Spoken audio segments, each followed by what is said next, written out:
In the 4th Academy of Sioux City, on this day, the students became players of the inner world as Director Jinlong announced, and they would also discover the class they belonged to: a swordsman, warrior, assassin, or mage. It all depended on destiny, but he believed they would all become incredible individuals in their respective classes. The magic transfer circle was activated. It had been 18 years since his reincarnation, and his name was Kyo Yu. His parallel world was called the Kaiji Star, very similar to Earth. Unlike Earth, here, countless dungeons appeared, causing the entire world to change. Only by dealing with the monsters could one gain more experience. For the first time entering the inner world, the system asked if he wanted to discover his class. He said yes, hoping to have the luck to obtain an excellent class.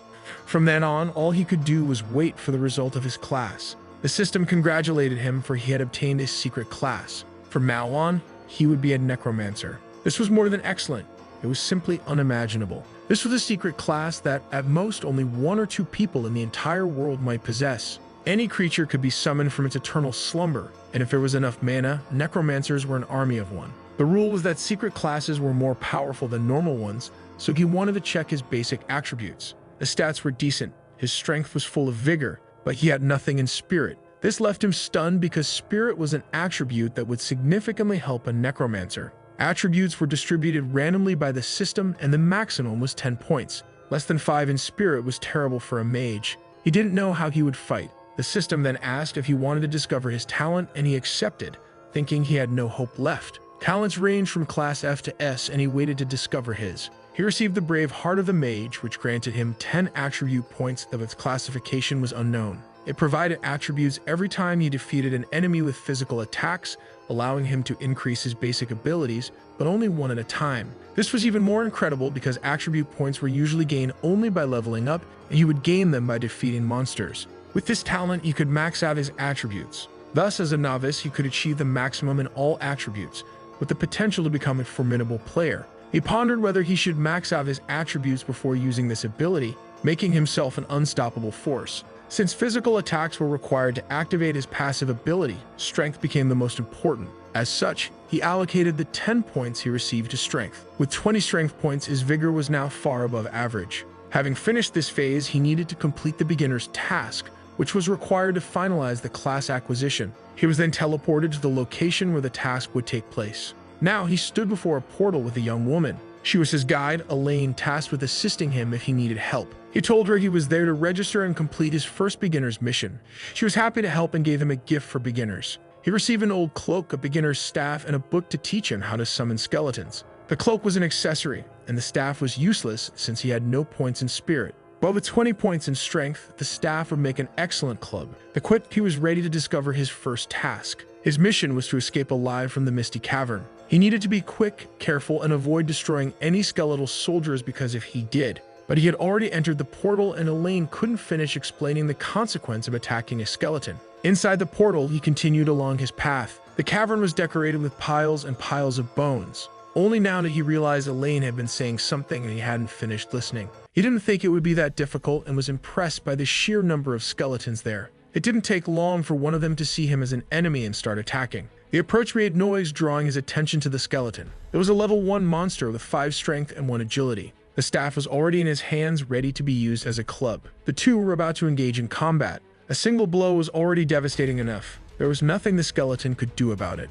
His little head fell to the ground, lifeless. At the moment, he checks if it's truly dead, because not being able to use magic is a bit complicated. With that, he gained 1 attribute point and 3 experience points, as well as a passive A-rank ability, Miracle of the Mighty. Each of his strength points can be converted into 2 attack points. Strength determines attack, and defense determines how much damage is reduced. With his passive ability, his strength is doubled for attack effects. This way, against an enemy with no defense, he can deal 42 points of damage in a single strike. Simply absurd. While he's thinking, several hands begin to emerge from the ground. Skeletons are ready to strike their knives with him as if it were a questionable dance. Seeing the enemies, he decides to focus on finishing the task first. Then the group of skeletons advances to finish what the first one couldn't. Ready to strike their knives, they move even closer. However, a single swing of his staff made them undead once more. He ended up gaining 4 more attribute points and 12 experience points. He also leveled up, which earned him 5 additional attribute points, giving him a total of 30 strength points. A beginner genius usually has 10. This was way too easy. and he wonders if the skeletons are just there to let him level up without effort. It doesn't take long for more skeletons to start rising from the ground. This time, it was a level 3 captain with 15 strength and 20 defense, strong enough to put him in trouble if he gets hit by an attack. But with only 1 agility, it's highly unlikely to land a hit. The first strike of his staff was blocked by the shield. After defending against the attack, it's the skeleton's turn, striking the ground where the player stood. In addition to being a coordinated movement, the blow was strong enough to create a hole in the ground. Knowing that the skeleton is slower than him, he spotted an opening in its defense. This time, the staff struck the unprotected ribs. It caused the skeleton to lose balance and fall to the ground, creating an opportunity for a solid strike. Exalted, he taunts the skeleton to try and block this blow. The staff comes down with force like a police baton on the back of an unwary target. With that, he gained 3 more attribute points and 10 experience points. That was harder than expected, and he can't imagine how other players are managing to get through it. He also remembered that the director mentioned some monsters drop their cores, which grant random rewards, and now he's curious about what this one will drop. It's consumable gloves that guarantee the next strike will be a critical hit. Unfortunately, they can only be used once. While standing still, analyzing the item, more skeletons emerge from the ground. He definitely didn't expect more to show up, and each time they rise, even more skeletons appear. Even though he's already at level 2, he only has 20 health points, so he needs to be cautious. But with his unreasonable strength, dealing with those monsters is way too easy, and he earned another 10 attribute points. The good thing about the skeletons only having 1 agility point is that it makes them slow. Now he wants to check his attribute window. At level 3, his strength already totals 46 points. Outside, the students are talking about the classes they've acquired. Some will make their parents very proud. The director has not yet spoken, as it seems there's still 1 student taking the test. But no one understands how someone could take so long, since all they had to do was run and the skeletons lack agility. Among the students, there's someone who knows Kiao and is worried about him. Inside, he wonders if the skeletons are done and why there's no notification about the task's completion. A haunting voice asks how he dares. Automatically, his attention turns to the source of the sound. Skulls begin to levitate throughout the cave. They start flying and the boy has to dodge them. In front of him, the bones are gathering, as if forming something larger. Shadows that resemble flames begin to rise from the ground as well. Now standing before him is a dreadful monster, visibly more dangerous than anything that has appeared so far. It's the Skeleton King, already injured, but with 45 strength points, 60 defense points, and abilities like Piercing Bone and Explosive Bone. A boss in a beginner's task is too much, and he wonders if the director wants the students to become a mere memory. The Skeleton King prepares to deliver the first strike. The first attack did not hit the young man. He was lucky to dodge it because if he had been hit, he probably wouldn't be alive. His advantage is that the skeleton isn't agile, but the question remains whether he can overcome its defense with his attacks. There's only one way to find out. His first attack lands on the skeleton, hitting an unprotected spot. With 32 points of damage, his attack was effective. He just needs to do this 10 more times. Motivated, he unleashes a flurry of strikes on the Skeleton King. Since it's not agile, there isn't much it can do to avoid being hit. After being struck repeatedly, it collapses to the ground, exhausted. The young man wonders why that boss is even there, knowing there are still 200 health points left before he can finish it off. At that moment, something surprising happens. It's the first time the Skeleton King has seen someone pass through the cave using bare fists. If it still had its minions, it wouldn't be so weakened. Moreover, a novice managed to overcome its defense. It cannot let this person leave the place alive under any circumstances. Apparently, the Skeleton King just became even stronger. It followed the player's movements and is now ready to counterattack. Now, it is visibly faster too. Attacking once more, the player narrowly avoids being hit. He managed to dodge because he is still the most agile in this fight. Attacking head-on won't be as effective as before. He needs to adapt to the Skeleton King's new speed. Once again, the monster initiates an attack. Then the player spots a boulder that seems unstable and ready to fall. While dodging the skeleton's attack, he moves toward the boulder he noticed. The two face each other, staring one another down. Now the player deliberately provokes the Skeleton King, urging it to attack him in that position. The provocation works as the skeleton is already preparing to strike. The first contact between them is blocked with the aid of the staff. However, the force of the strike sends the player flying, costing him 26 health points. Even though it was just a push, he's left with only 4 health points. Unsatisfied with the result, the Skeleton King keeps advancing to finish him off. The player knows that even the smallest hit will be fatal. Thus, the monster attacks again, unconcerned with its surroundings. As it completes its attack, rocks from the cave ceiling start falling on its head. That small collapse costs it 70 health points. Now, it struggles to free itself from the rocky trap. with only 129 health points remaining. Seeing it trapped, the player decides to seize the opportunity to end it quickly, knowing he can't afford to continue the fight with so little health left. Motivated, he prepares to finish everything with a single blow. He equips a single-use glove that guarantees his next attack will be a critical hit. This time he won't use the staff, he's going to rely on his fists. The skeleton watches its adversary completely powerless. A powerful punch is delivered, destroying part of the cave floor. The flames surrounding the skeleton begin to fade away slowly. Finally, the system announces that he has completed the task, and as a reward for being the first to defeat the boss, he receives 30 attribute points. For having defeated it barehanded, he earns an additional 10 points, 50 experience points, and 3 levels. Additionally, he receives the Skeleton King's Ring, which he hadn't expected. When used, the next attack deals 50% additional damage with a cooldown of a full day. It's a good item because it's reusable and of Class C, meaning he could sell it for a significant value. Still, he's intrigued that he was the first to defeat the Skeleton King. He wants to know how others managed to pass that test, but it no longer matters. He just wants to leave. Now he has 76 strength points. With the brave heart of the mage, talent and the skill muscle makes miracles. Finally, he appears outside among the other students. His friend Yang hugs him joyfully, relieved after worrying about his delay. Yang wants to know why it took him so long since everyone else completes it quickly, leaving him even more surprised. It's been 3 hours since the last person finished the task, so he asks Yang about his class. Proudly, Yang says he's now a mage. It's strange, as if they had entered the same world. A snob approaches Kiao, saying he was the last to complete the task. Mafei is the pest's name, and he says the protagonist is just a fool, asking if he wants to know what his class is. Kiao wonders why this guy loves to pick on him. It's like dealing with a silly child. It doesn't take long for the director to address everyone, announcing that training starts tomorrow, and students should now present their classes and talents. Some of them introduce themselves enthusiastically, while others less so, as they have low-ranked talents. A girl says that besides being a mage, she's also a healer. Her name is Zhao. Zhu says she's a paladin with a B-rank talent.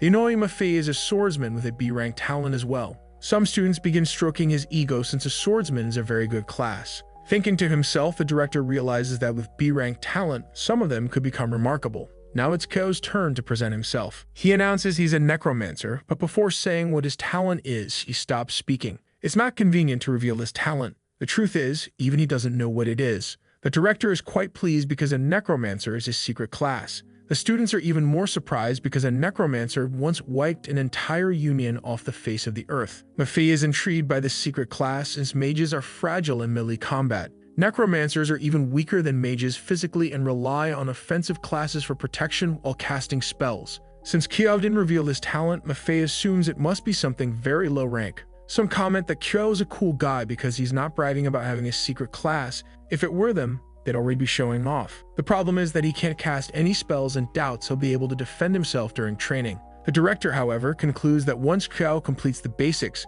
he'll be able to choose the best universities in the country. After everyone introduces themselves, it's time to go home and rest for training. His friend is happy for him and wishes he had been a necromancer too. At least he has 8 points in strength, which isn't bad, and his talent isn't so bad either. But hard work should fill in the gaps. Seeing that all of his friend's attributes are only single digits, Kiao realizes he's way ahead of the curve. Finally, he arrives home. He always announces his arrival even though his parents aren't there, as they are missing. In this world, his parents were very kind and loving people. When he was 6, they had to go to the capital. They disappeared afterward, leaving him an orphan. 12 years have passed and he wishes to know what happened to them. What he wants now is to go to the capital and uncover the truth. The next day, the students are gathered and the director says he only has one request. If they can't handle it, they should return immediately. Failing the training is much better than not living to see another day. In any case, it's not common for casualties to occur in this beginner's world, but there are always exceptions. Once, an entire class of 40 students disappeared without a trace. To this day, they don't know what that world was like, only that it was called a nightmare village. If the intention was to scare the students, the goal was more than achieved. But it wasn't supposed to be so terrifying, he says. As long as they return in time, there's no danger. When the timer reaches 0, they'll be able to enter the portal. Finally, the countdown ended. The beginner's training had begun. Several black lightning bolts form, and they are now in another world. The students find themselves in what appears to be an abandoned village. Some look around in fear, but Mafei says he's with them, and that's enough for protection. A pair of suspicious feet observes the students, hidden in the shadows. Confident, Mafei asks them to follow him, promising to lead them to the end of the training. With this, he wants to prove to everyone that he's the strongest and that even though Kiao has a secret class, he's no match for him. Everything about this place was strange. There hadn't been any sign of the system so far. A figure appears and says it's truly pitiful, because they're all so young it's almost heartbreaking. Not knowing if it's an NPC or not, Kiao asks the figure what he means by that. Finally, he greets them formally. He welcomes them, explaining that they are now in the Nightmare Village, where the seemingly simple challenge has an S-level difficulty. The difficulty here is calculated differently. It would be equivalent to an E-level dungeon in normal terms.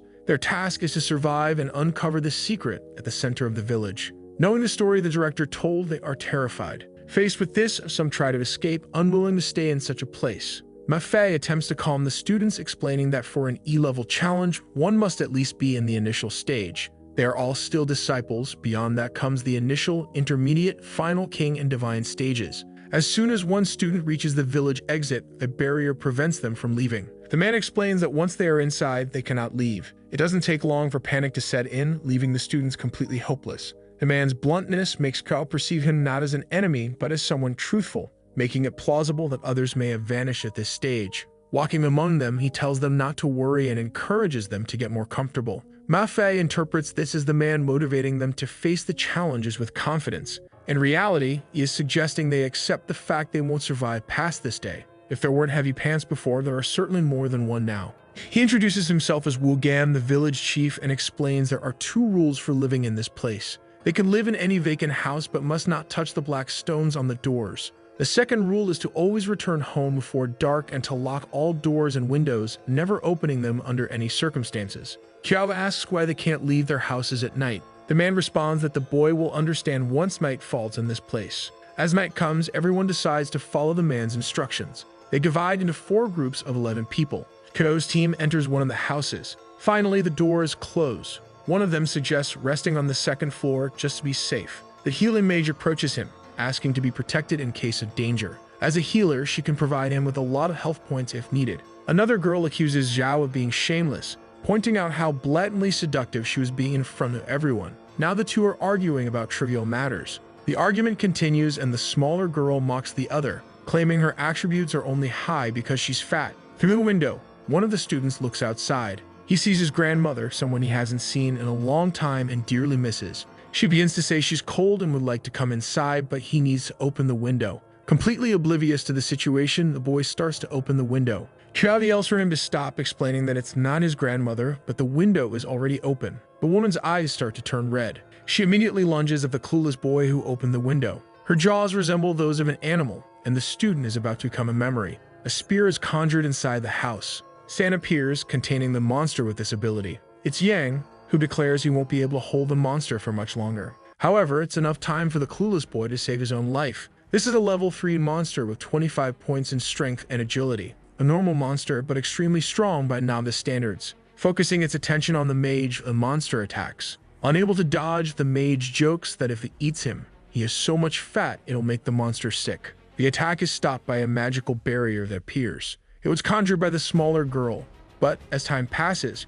she begins to lose health. She demands the healer do her job and asks Kiao to summon his undead. Listening to her, both start working as well. The healer prepares her healing magic. She manages to restore her teammates' health as fast as it depletes. If everyone works together, victory is possible, as long as Kiao performs his summoning spell. But seeing him already on the front lines surprises her. A single strike with the staff is enough to push the monster back. Yang worries, saying that's not how the staff is supposed to be used and that his friend is putting himself in danger. Yet again, Kiao strikes the monster, taking 50 health points in the process. There is no longer a monster inside the house, and his teammates don't know what to say about the situation. It's impossible to believe a nightmare was defeated with a single strike, and they wonder if that's how a necromancer is supposed to act. In its place, there was a black stone, while the rest of the monster dissipated. The symbol is identical to the one on the door of the house. Kiao imagines there must have been a bug since he didn't gain any skill points after defeating that monster. His colleague asks if he noticed anything strange, but he says it might just be his imagination. At dawn the next day, Yang thanks his colleagues. If not for them, he doesn't know what would have happened. Some comment that Kiao is really strong and that Zhu provided formidable protection, which Manhwa overhears. Even so, he believes that if he had been there, he would have done better. He's confident he could also defeat a nightmare with a single strike. Kiao asks if he's already training in the morning, and his friend says it's expected from the class monitor. Manhwa tries to compose himself and says he was just practicing a little, nothing more. He then tells Zhu to stay with him, promising not to let her take any damage, but the girl says that's her role. If she doesn't take damage, someone else will. He tries to insist he'll fight alone, but she says that's misguided thinking and that they need to work together and learn from Qiao. Amid their conversation, someone shouts to finish everyone there. None should escape, and all of them should be thrown into the fire. The village chief orders them to eliminate anyone who resists. Manhwa says there must be some misunderstanding, but the chief replies that they know what they did last night. Qiao notices the numbers on both sides are roughly equal, with no significant age difference. The chief explains that the nightmares protect the village, and by breaking the rules they are being punished. For their sins, they must be punished more than 1,000 times. Manhwa asks if there's another way, claiming they destroyed the nightmare accidentally. Indeed there is. The one who angered the nightmares must spend the night outside the shelter. The chief is curious to see if anyone among them has the courage. Not knowing the number or danger lurking outside, staying outside the house is basically asking to become a memory. Qiao quickly steps forward, saying he was the one who defeated the nightmare and will stay outside. Manhwa is worried and tries to fix the situation, thinking Qiao has lost his mind. However, not only is he perfectly lucid, but he also has something he wants to investigate, something that might help them escape that place. Once they agree, it's time for him to be tied up. Qiao was chained in the middle of the village. The girl asks what he means by being able to help and if he knows anything about the village's secret. He might have a good theory, but needs to test it at night. Finally, the moon rises into the sky, illuminating the village streets. The nightmares begin to appear. One of them descends from the roof eerily. Spotting its target, it leaps from the roof toward the boy. He was expecting to be attacked, so he's not surprised. What surprises him is the containment spell that appears to protect him. His friend tells him to act quickly, as he can't hold the nightmare for much longer. Manhwa steps in, convinced he can handle the nightmare, and tells everyone to calm down. However, reality quickly hits him hard. Fortunately, he manages to defend himself with his sword. The nightmare is too fast, and he has no idea how Qiao dealt with one as just a mage. Confidently, he thinks that if Qiao managed it, he should be able to as well. His attack strikes the nightmare but deals only 5 points of damage. He wasn't expecting everyone else to be outside, but they came because they thought he would be in trouble alone. The chains are thick, and the girl says only Manhwa can break them, but he's busy at the moment. However, that's unnecessary. Qiao breaks the chains with his own hands. That abnormal strength makes them reconsider whether he's truly a necromancer. Meanwhile, Manhwa's harsh reality continues. The girls and Qiao head toward him to help, and Zhou begins preparing her healing magic. He refuses, saying it's unnecessary, as scars build a warrior. He then tells them to aim for the head, as it's the weak spot. Qiao does so, and the nightmare succumbs. It was rather obvious, and he thinks he should have figured it out sooner. Qiao says the weak spot isn't the head, but Manhwa thinks he's being sabotaged. Now it's time for him to observe his next attack. He believes it's going to be something spectacular to witness. He hopes the nightmare has fallen, but it begins to rise from the ground again, making him question if Yang was right about the weak spot. But this was what Qiao did. Maybe he just wasn't as good as the Necromancer. This inflated Manhwa's ego, as he thought himself far superior to Qiao. They tried calling him back, warning that in his current state, he might end up dead. The nightmare doesn't care about him and is ready to attack. Manhwa launches a powerful barrage of attacks, dealing 30 points of damage to the monster. Only one more strike was needed to prove he wasn't inferior to Qiao, but then a staff lands the final blow. Manhwa is completely outraged. Qiao says he did well, but the monitor is furious that the monster was stolen right in front of him. Enraged, Manhwa accuses Qiao of taking his item, and with the item in his hands, Qiao realizes nothing happened. Before they can recover, 2 nightmares rush toward them. Qiao tells them to get inside the house. There's no point fighting the nightmares, and he has an idea for getting past that place. The students successfully hide, and the nightmares remain outside the house. Now safe, they want to know how they will get out of that place. He says they will find out the next day, and when the time is right, they should listen to what he has to say. The next day, the village chief is furious because they destroyed another guardian spirit. No matter what they do, he insists they must be eliminated for destroying the Nightmare Village. Qiao asks if they really live in that place, to which the chief replies that they've lived there for generations. With things as they are, Qiao declares there's only one truth about that village. The chief doesn't understand what the boy means. Pointing at them, Qiao reveals that none of those people are the village's original inhabitants. All of them are, in fact, the class that was wiped out by monsters in the village. They've been trapped there since they entered and cannot leave. The chief says that makes no sense and accuses Qiao of fabricating stories. However, Qiao has evidence to prove his claim. With one of the stones in hand, the chief says Qiao has committed a grave offense and deserves punishment. Not just him, but every student has a stone in their hands. The chief is horrified because those stones are what protect them, and now they will be punished by God for what they've done.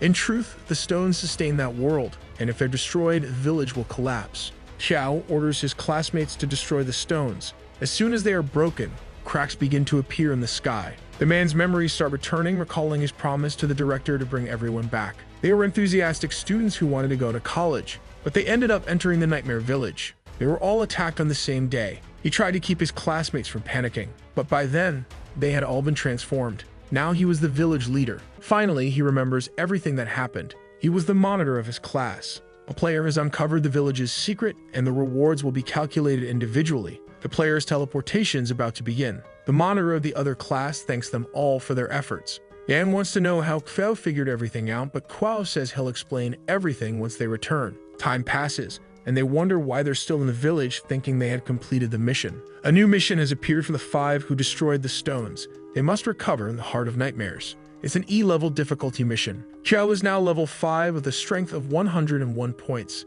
The rest of the students have returned, leaving only Qiao and a few others still there. If this is really the case, they must have received a secret mission, which alone will guarantee them spots in the best universities. However, it's undoubtedly dangerous, and they might not be able to complete it. Except for Qiao, the others are only level 3. Attempting that mission is practically impossible for them to succeed. One of the girls asks if breaking the stones was necessary to reveal the truth. Yang, on the other hand, thinks Kuo wanted his classmates to undertake the secret mission with him. Nefei doesn't think that's the case, but being competitive, he wants to complete the mission before Qiao. A nightmare's hand emerges on the rooftop. It doesn't take long for several others to appear as well, intent on finishing off the students. They shout furiously that the students must die. 4 is a formidable number, and Yang doesn't think they'll be able to handle them, so they coordinate their abilities to withstand the onslaught. Mafei is the first to attack, dealing 10 damage to one of them. He's still dissatisfied that his attack can't finish off a monster in a single strike. The healer says she's almost out of mana, and Zhu is nearly out of health. But Qiao finishes the nightmare, gaining 1 attribute point. Zhu warns that 2 more are approaching. The monsters are already very close to him. With a few strikes, he takes them down before they hit the ground, earning more attribute points. In front of him, there's a core. As expected for this stage, the rewards are satisfying. It's a restricted item for mages, increasing damage by 5%, so he considers giving it to Yang. Zhu praises their teamwork while Mefei tries to draw attention to himself, but Kuo urges them to keep moving forward. He only needs to take down 1 more to level up, and maybe he'll get some equipment for himself. This excites him greatly. He believes the Heart of the Nightmare must be with one of them, so they should keep defeating them. One of his steps activates a trap. The ground collapses, swallowing all the students. They fall helplessly into the hole. Qiao manages to land safely. He's unsure where they are, but notices the ground beneath him is soft. He was on top of Yang, who was still wondering why the ground felt so soft. With everyone accounted for, he checks to see if they're all okay, and they are. The stench is overwhelming like sewage, and Zhu suggests it might be from the bodies that fall there. But the healer says that's not it. The smell comes from somewhere else. Then her colleagues see what she had noticed. Before them stands a massive nightmare. The Nightmare King with 1,000 health, 65 strength, 20 defense, 60 agility, and skills like Compulsion and Nightmare Realm. It's asleep, and the system warns that waking it will put it into a frenzy. Qiao is nervous about the power of a secret boss. With that strength, Zhu wouldn't be able to block even a single attack, and they hope the Nightmare's heart isn't with it. Mafei considers leaving the Nightmare asleep, but Kuo says they have a chance. He has a total of 202 attack power, and with his ring, the first strike could take 1/3 of the Nightmare's health. He only needs to hit its weak spot 3 or 4 times, but he acknowledges the risk. Yang thinks he's delusional for saying they have a chance against a monster like that. But Qiao insists that if they combine their abilities, they can win as its defense is low. Hearing this, Mafei realizes they need to distract the monster. Qiao says that if they do, he'll be able to land clean hits. Qiao also warns that this is risky since the monster is faster than all of them and strong enough to take them out in a single blow. Even so, they're confident Qiao's strategy will work and agree to go along with it. Mafei cautions him not to show off as this boss is incredibly strong. Still, Qiao remains confident and tells them to relax. After resting for a bit, it's time to put the plan into action. As long as it isn't attacked, the nightmare won't wake up, so the first strike has to be precise. On top of the monster, Qiao notices something that catches his attention. One part of it glows brightly. Perhaps that's its weak spot. He begins preparing his staff to strike. The ring's effect is activated, boosting his attack by 50%. Moreover, the strike is critical, and the boss loses 508 health points in a single hit. His friends watch in disbelief at how much damage the mage dealt. Xiao destroyed the nightmare's heart, and the mission is now changing.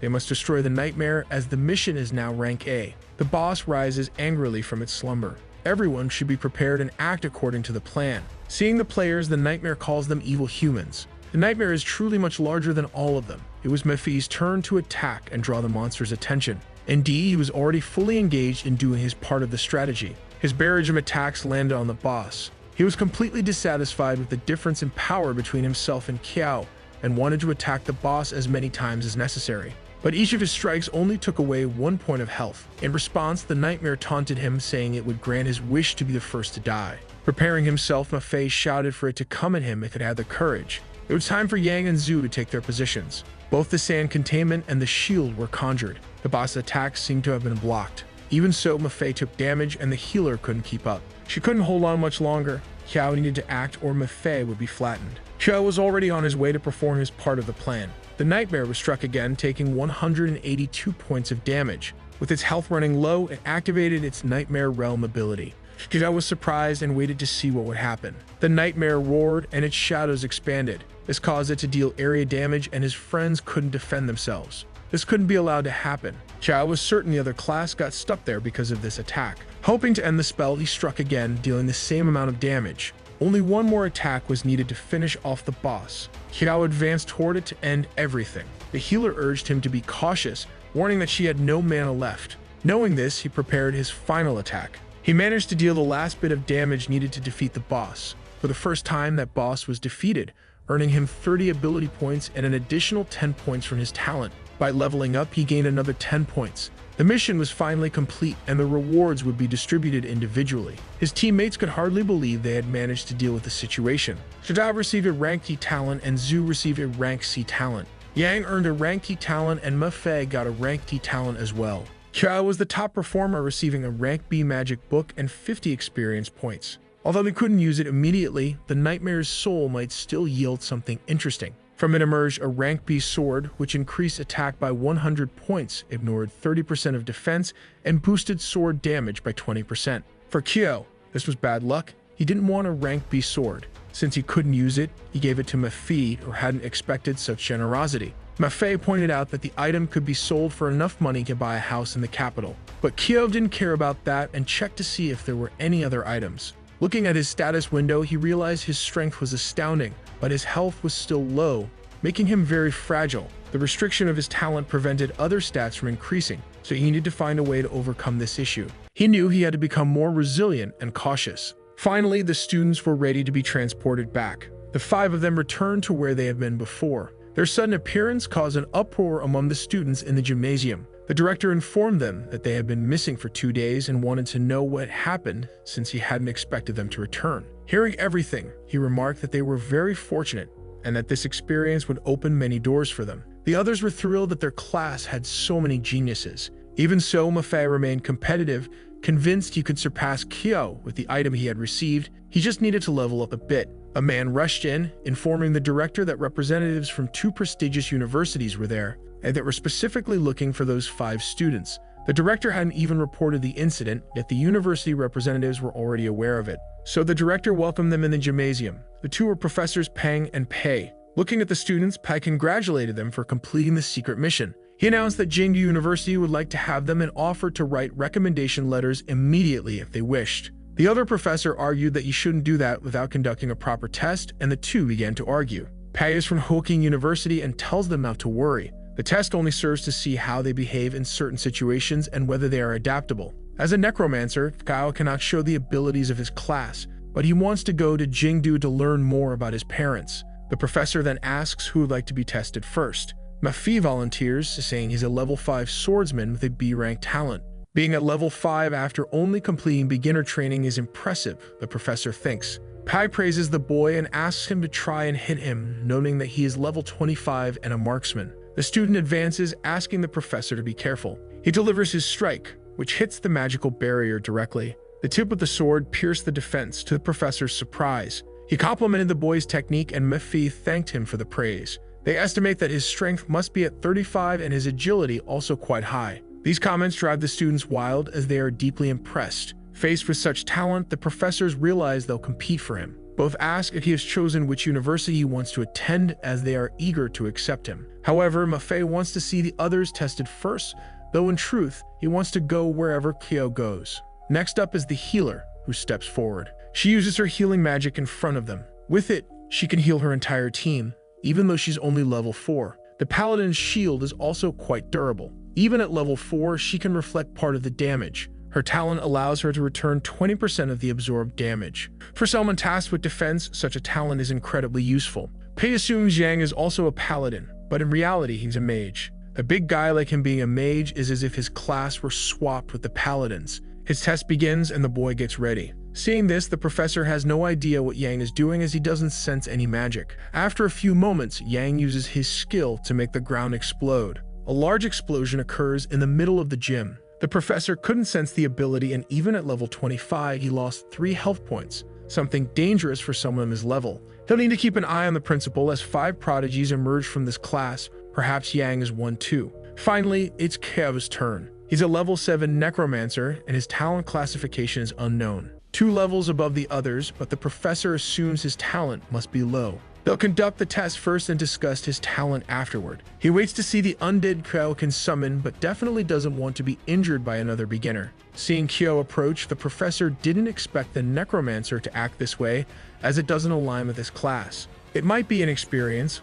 Only then does the professor realize a right hook is heading for his face. Curious to see how strong the mage can be, he decides to let the punch land. The strike is strong enough to hurt him. Not only that, but he's thrown across the floor. There's not a single person in the gym who isn't shocked by this outcome. The principal, like them, is equally incredulous. A beginner student managed to knock down a level 25 professor with a single blow. The other professor believes Pei went easy on the student, as necromancers aren't physically strong. There must be something wrong with Kyo, who nearly knocked him out with one punch. Among the students, the discussion grows about how a necromancer shouldn't have such strength. Peng is grateful he wasn't the one to take the rookie's hit, or he'd be spitting teeth. Kyo asks if the test is over, and it is, but they can't complete his evaluation without seeing him summon undead. He then says he wants to excel in physical combat like a warrior, but his ultimate goal is to go to Jingdu. This hasn't happened before, someone specializing in a class other than their own. So Pig decides to talk to the principal first. On the phone, he tells the principal that the rookie is terrifying and wants to train as a warrior even though he's a necromancer.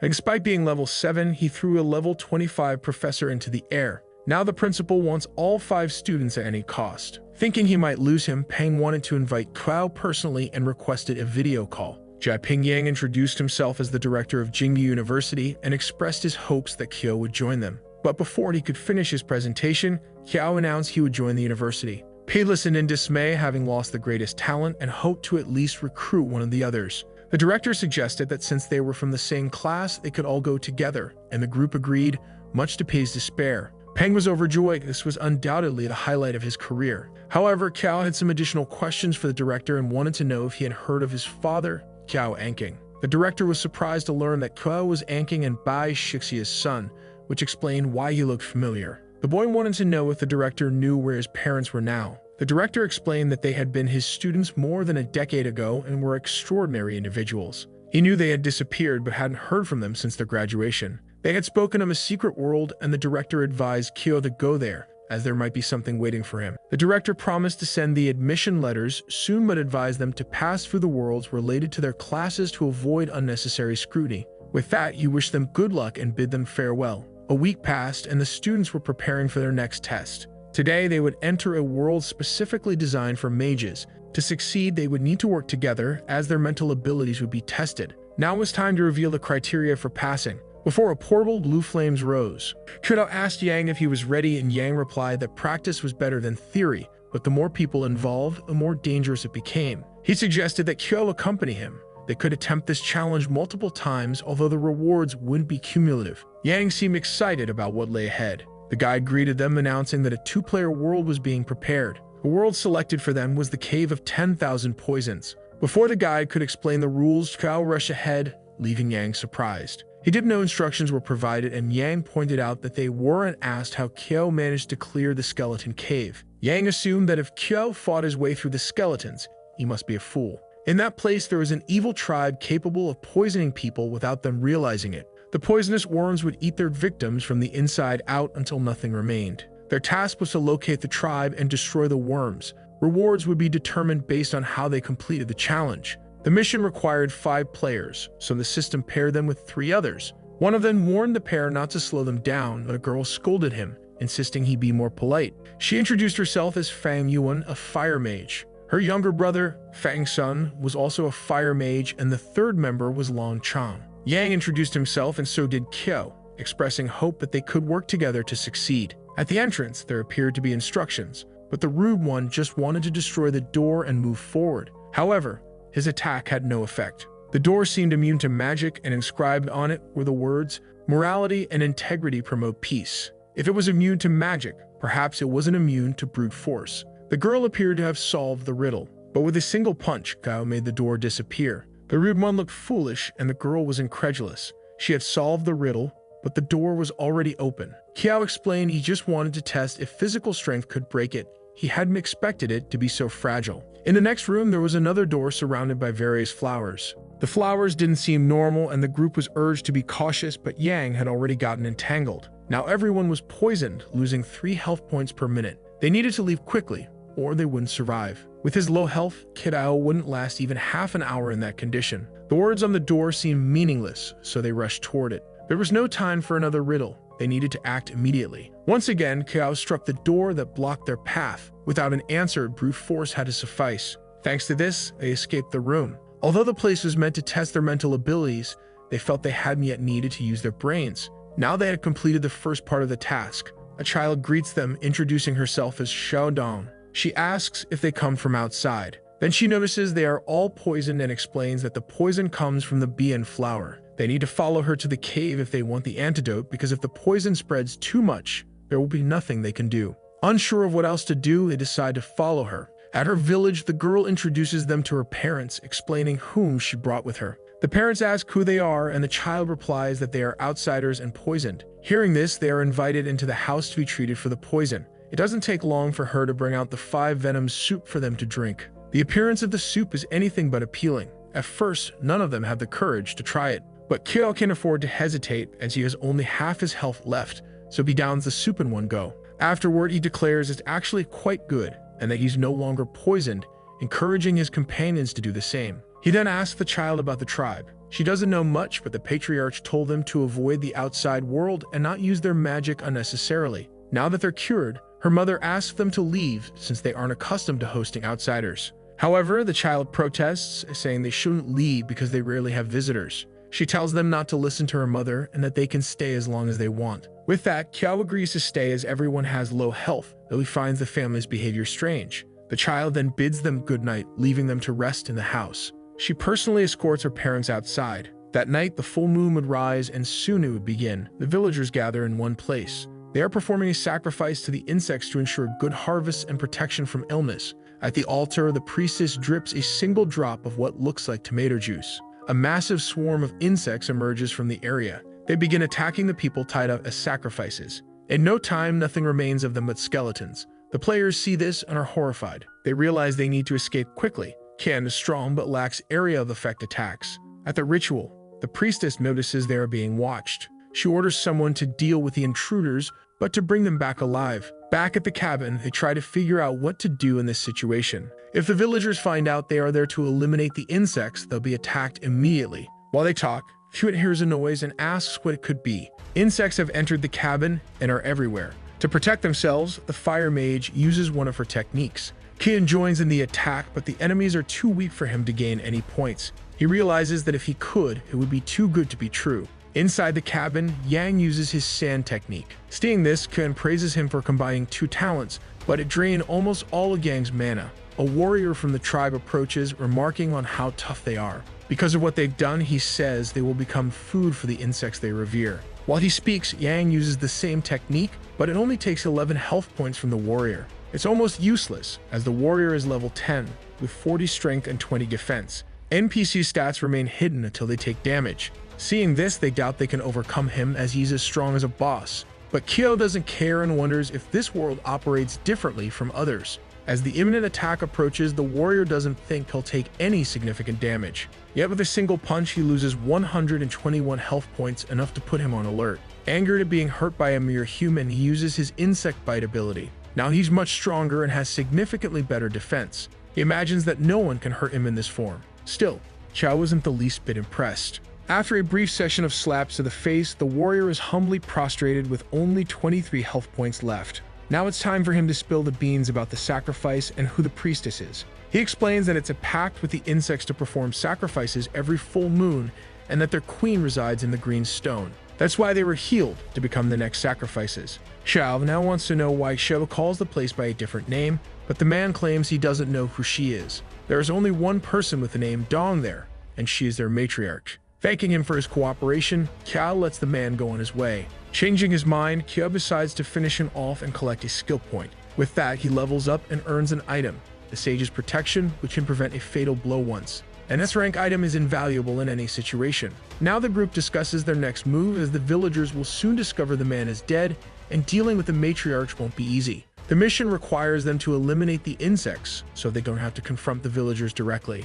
Therefore, their best chance is to act before the matriarch realizes what has happened. Walking along, they find the path clear and proceed. On the ground, they see the bodies of the child's would-be parents, realizing the villagers don't even spare their own. That explains their strange behavior. Not everyone there is evil. Combining their attacks, they attempt to destroy the stone where the queen resides. The combination results in an explosion. Before them, a massive crater is revealed. That should have been enough to end the insects, but the mission continues. Behind them, a woman speaks, commenting on how unruly they've been. If they are there, it must mean her warrior is no longer alive. If this is the matriarch, Qiao wants to know if she is Xiaodong. She asks if he dislikes her current form and wonders if she should transform into a child again. As a child once more, if she asks which form he prefers. Her plan was to make him her companion, but since he has killed so many insects, there's nothing she can do now. Qiao demands to know why she treated members of her own tribe that way. They were her parents. To her, they were merely two useless, disobedient individuals.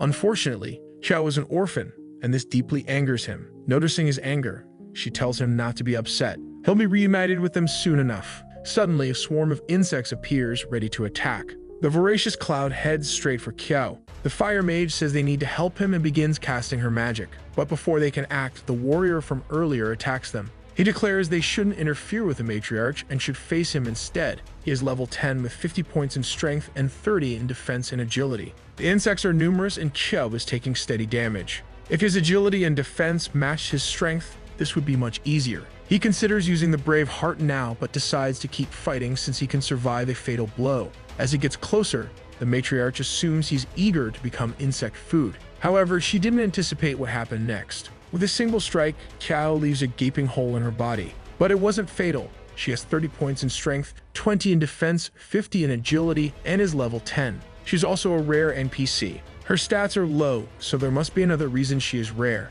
While lamenting the damage she's taken, her agility increases by 8 points. Qiao braces himself for her next move. Her strike was devastating. Before he realizes it, her hand has already pierced his chest. Her agility surged suddenly, leaving him with just 9 health points. Once he dies, she plans to use his skin as a souvenir. Yang is worried about his friend's condition, as Qiao is in serious trouble. While Yang is distracted, the warrior takes the opportunity to launch a potentially fatal attack. This reinforces the idea that they shouldn't ignore him. Yang casts his magic again, to which the warrior scoffs, claiming he takes no damage from fat people. He says those attacks only tickle. Surprisingly, the sand turns red. It explodes, dealing 312 points of damage to the warrior. Now the warrior is much slimmer, having used a fat-burning ability. Free of his enemy, Yang rushes to assist Qiao, who is more concerned about the fact that his friend is now a skinny guy. Even Yang doesn't fully understand it. He just got angry, lost weight, and now has almost 300 points in spirit.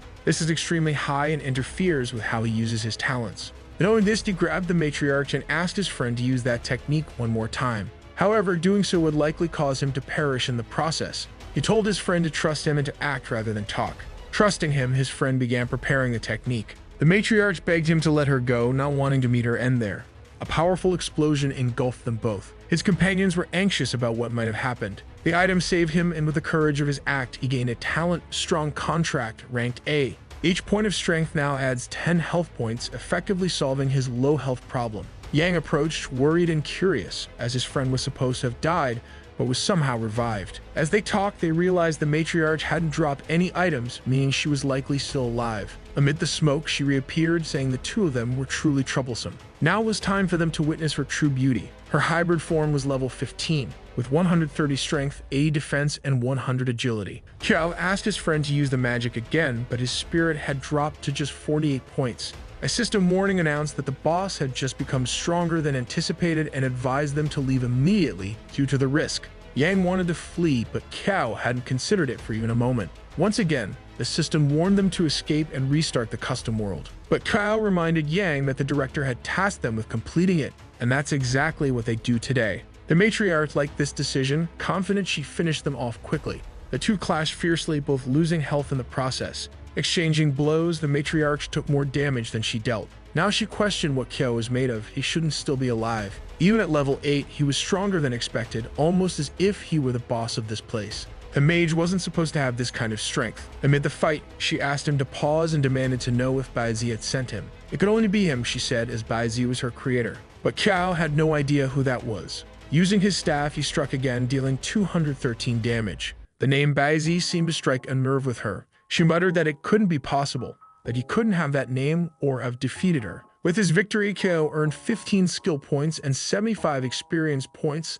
leveling up once again. The stage was finally completed, and the rewards were being calculated based on performance. Zhen and Yuan received an E rank, Long an F, Yang an A, and Qiao an S. After receiving the rewards, Xiao was now level 10 and nearly at the initial stage, strong enough to enter dungeons alone. He received a B-ranked item usable at level 11, which increases health by 800 points. Additionally, he obtained a mysterious magic cube with some kind of sealed power inside. The cube formed a connection with Qiao, allowing him to use abilities from others as long as they weren't more than 10 levels higher than him. However, it still had one sealed ability. This item was already excellent, so the sealed ability must be even better. A portal appeared, and the guide congratulated them for completing the Cave of 10,000 Poisons. As an additional reward, she increased their spirit by 20%. It was a great reward, though 20% of 0 is still 0. The others thanked Qiao, as it was thanks to him that they were alive. When asked which university he would attend, he replied Jingdu. Hearing this, they decided to go there as well.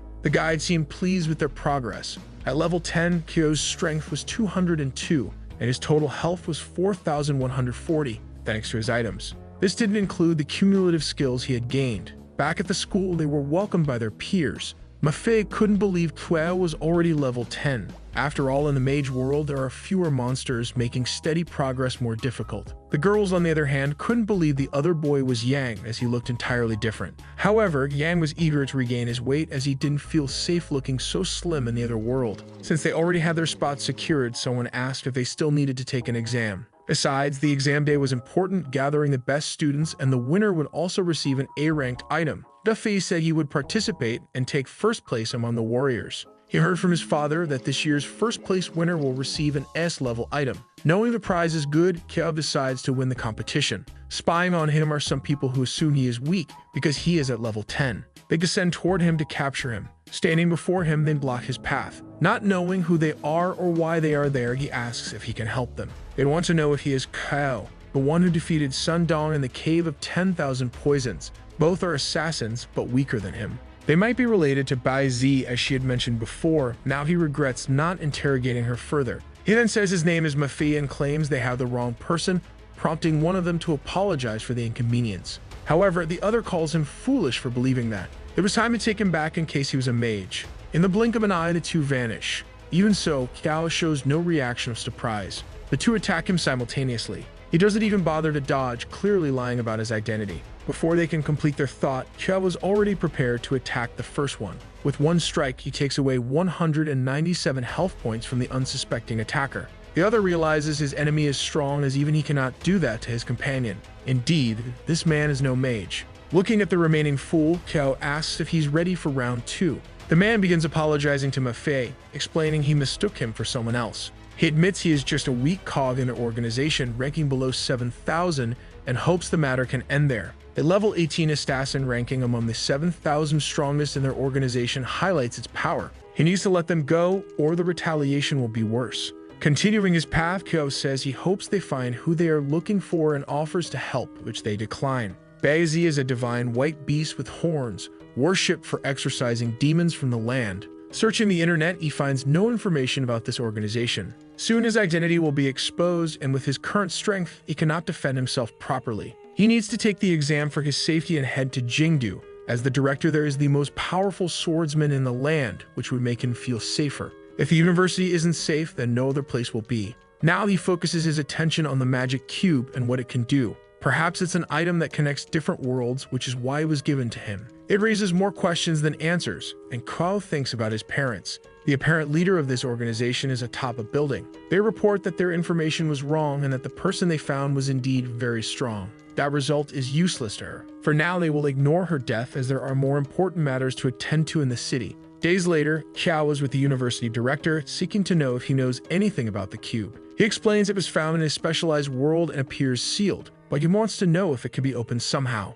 The director says it can be opened with a password, but without it, they can use the key of all locks. This item can break the seal without damaging the cube's contents, as the seal isn't very strong. Hearing this, Gao asks where he can find this item. He could find it in the Machine Kingdom, but is warned that it's an open-world realm, and he must be cautious of other players. In that realm, there was a war between humans and machines, as the machines had developed consciousness. In the end, they signed a peace treaty, and the area where he is located is human territory. To obtain the item, he needs a mission designated by Hu Jun, Lord of those lands. The only question is how to find him. Beside him, an old man passes by, lost in thought about solving a mathematical problem. Distracted, the old man bumps into someone larger than him. Trying to get up from the ground, he apologizes for the incident. The young man mocks the old man, saying he must do this on purpose or be incapable of walking properly. Claiming he was hurt in the collision, he demands compensation. Harassing the old man, he insists on being paid for the bump. Intervening, Qiao tells the young man he is brave to extort an old man in broad daylight. Defiantly, the young man tells Qiao to stay out of it unless he plans to help the old man pay. But evil cannot escape the law. His punch was already inevitably close to hitting him. Thus, the clown was thrown far away. The remaining companion is paralyzed with fear. Terrified, he apologized and said that he and the other one would leave the two alone and hoped there would be no retaliation. Without lingering in the place, both fled scared while the old man recovered himself. Then Qiao asked if the old man was okay, but he said he didn't have much money. However, he declined, saying it wasn't in his nature to accept such things, and the old man thanked him, regretting not being able to pay for what he did. He continued saying he didn't need anything but would like to know how to find the lord of those lands, because he needed an item called the key to all locks, and he had heard he could get it from him. The young man's luck is great because the old man can help him with that. He also warned that it wouldn't be easy to obtain items from him, but Qiao said he had just used a little over 1% of what he could do, and he was confident he would succeed. Elsewhere, the clowns talk about whether the Lord of the Lands had found what he was looking for. He couldn't say, but that player was the strongest he had ever encountered. A young woman said that Hu Jun was still giving lectures, and no matter how, he should be brought to her. The man said he would do so for Lady Mond. After walking for some time, the old man said the Lord of the Lands lived inside that enormous house, and Qiao thanked him. It was an impressive mansion, and he wanted to know how that old man wandered through it freely. Turning to ask, he realized the old man had disappeared. Anyway, he would continue searching for him to obtain the item. Opening the doors, he was met with a grand hall. In what would be the throne sat the old man, and beside him were the ones who had troubled him. Now he introduced himself as the Lord of the City of Machines, and those two were his strongest guards in the entire city. However, he had staged that scene because he needed to find someone stronger than his guards. At the moment, that person was him, Qiao. As long as he helped, he would gladly give the key to all locks. At that moment, a secret mission began. He would present a seminar tomorrow about his research, and the robots that wanted to steal it wouldn't miss the opportunity. Qiao thought he wanted protection, but the old man said no. He wanted him to defeat the Queen of Machines and destroy her heart. Now he had two missions, to destroy her and her heart. Since they were just robots, he accepted the mission. The next day, the old man was presenting his seminar. With technological advancement, man was better understanding the mysteries of nature. It was still unknown how much of life could be digitized, but artificial intelligence was heading in that direction. And there was also the obstacle of reproduction. His question was whether a robot could grow. During the lecture, Qiao didn't understand anything and just waited for the robots to show up. Above, a glass panel began to crack. Through the opening created, a robot descended from the air. It said metal was better than flesh and bones and that the professor should embrace this truth. As soon as the robot arrived, security was called. One of the guards said that this wasn't a place for him, and his name was Scram. There was no response. Instead, the robot disappeared. reappearing only to strike him in the stomach. The others who were there to contain him watched helplessly. Thus, it didn't take long for him to handle the rest of the guards. Meanwhile, Kiao observed everything and said it was a very disrespectful sight. The old man said they were there for him and that this time he would go to the kingdom of machines. But with that, he bet everything he had on Kiao. Scram subdued everyone, claiming his body was better because it wasn't biological. Through the same hole above, another figure began to descend. It was the Queen of Machines, and she ordered the professor to return with her. He agreed on the condition that she ordered the robots to stop.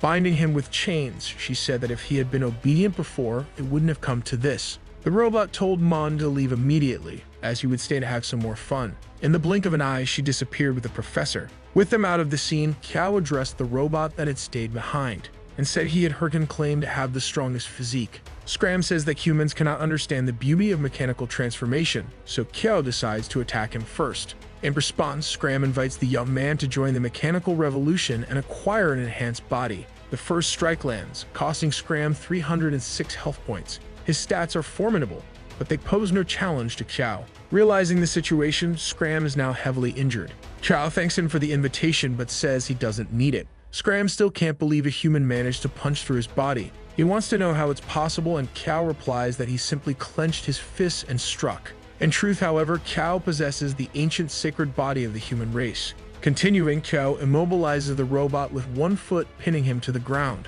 With another strike, Kiao demands that Scram take him to the Machine Kingdom if he doesn't want to become scrap metal. After this brief exchange, Scram begins leading Kiao to the Queen's location. Scram assumes the professor allowed himself to be captured to guide Kiao to the Heart's location. The robot is terrified of the young man's strength and doesn't understand why the Queen let him in. With more questions than answers, they continue their journey. In the Machine Kingdom, the Queen has the professor in custody. She apologizes to him for bringing him there in such a rough manner. The professor responds that he will not betray humanity to join her cause. However, the Queen urges him to stop being stubborn and look around. In front of them, something is being built and perfected. That is undoubtedly the heart he spoke of. It was both human and machine, a hybrid between the two, defying the term robot. The Queen prefers to call the process ascension, as the flesh is weak and the machine is strong. It was time for the professor to join the glorious evolution. But he calls her a traitor for abandoning her humanity to serve the machine's purposes. Hearing this, she asks what he just said. Several people begin falling from above as she asks the professor to observe. They scream for help as they are torn apart. Mechanical arms emerge from the robot, cutting through the people. Their bodies are absorbed by the hybrid heart. Meanwhile, in the Machine City, Kiao has already landed and is facing several robots. They see him as an intruder. Fighting them, Kiao finds them weak but strong enough to earn attribute points. He hadn't expected this and was quite pleased with the result. Eventually, there were no more functioning robots before him. The professor, witnessing the atrocity, declares that the Queen is truly a monster. However, the Queen retorts that his anger will solve nothing. She explains that the heart is called Marta and is actually a failure. They had intended for the robot to grow organically. Instead, they inadvertently created a monster that consumes flesh with an ever-growing appetite. It started with one person, and now they don't know its limit. She offers the professor a choice. He can try to solve the problem or ignore it, knowing they will continue feeding it with people. There's only one person he can count on, and that's Kiao. A robot approaches and reports that a human with the ancestral sacred body has invaded the area.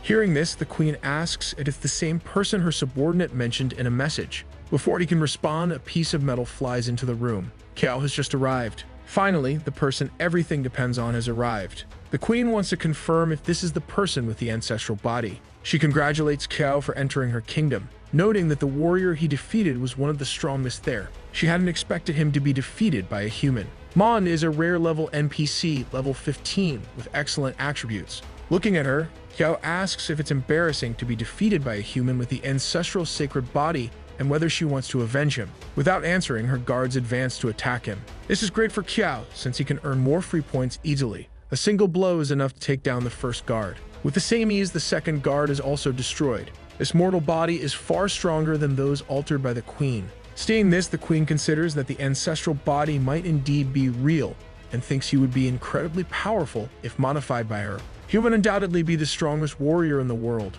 Meanwhile, Kiao asks the professor if he is alright. Already standing, he ordered the boy to look in a specific direction. It's the mechanical heart, level 15 and without attributes, but it seems to be undergoing a metamorphosis. He also said they are using people to feed the machine. Seeing that, he would destroy the machine even if the professor hadn't asked. At the moment, the queen only thinks they need to defeat the one with the sacred ancestral body. Then she said he should abandon his weak body and join the evolution. There was no reaction from him, and she's trying to figure out what he will do. Faster than she could notice, he had already passed her. It didn't take much longer for him to stand before the heart, ready to destroy it. Now the queen is desperate, begging him to stop and not do anything to Marta. Her cries were in vain as the first blow hit the heart squarely. Realizing what could happen, she rushes toward them to stop Qiao from completing his mission. Seeing her approach, he prepared to react. He told her not to interfere. About to be struck, all of her systems warned her to move away from him immediately, as the risk was immense. Even so, she was hit, losing 288 health points. The impact was so strong that she broke through what was behind her. Although it was a powerful blow, the queen still has plenty of health remaining. An impressive force. She absolutely has to have this person on her side in the Machine Kingdom. Without further distractions, Qiao turns his attention back to the heart. Once again, he punches it without resistance. Angry at what she did to the people, he only wishes for it to break quickly. After successive strikes, the heart explodes into several pieces. As a result, he gained 3 attribute points and 100 experience points. The room is now covered in a tomato-like liquid spread everywhere from the heart's destruction. This made the queen furious, as Marta represented hope for the robots. But the only thing on his mind was the number of human lives lost. He is clearly a human who believes he is a robot, and he's next in line.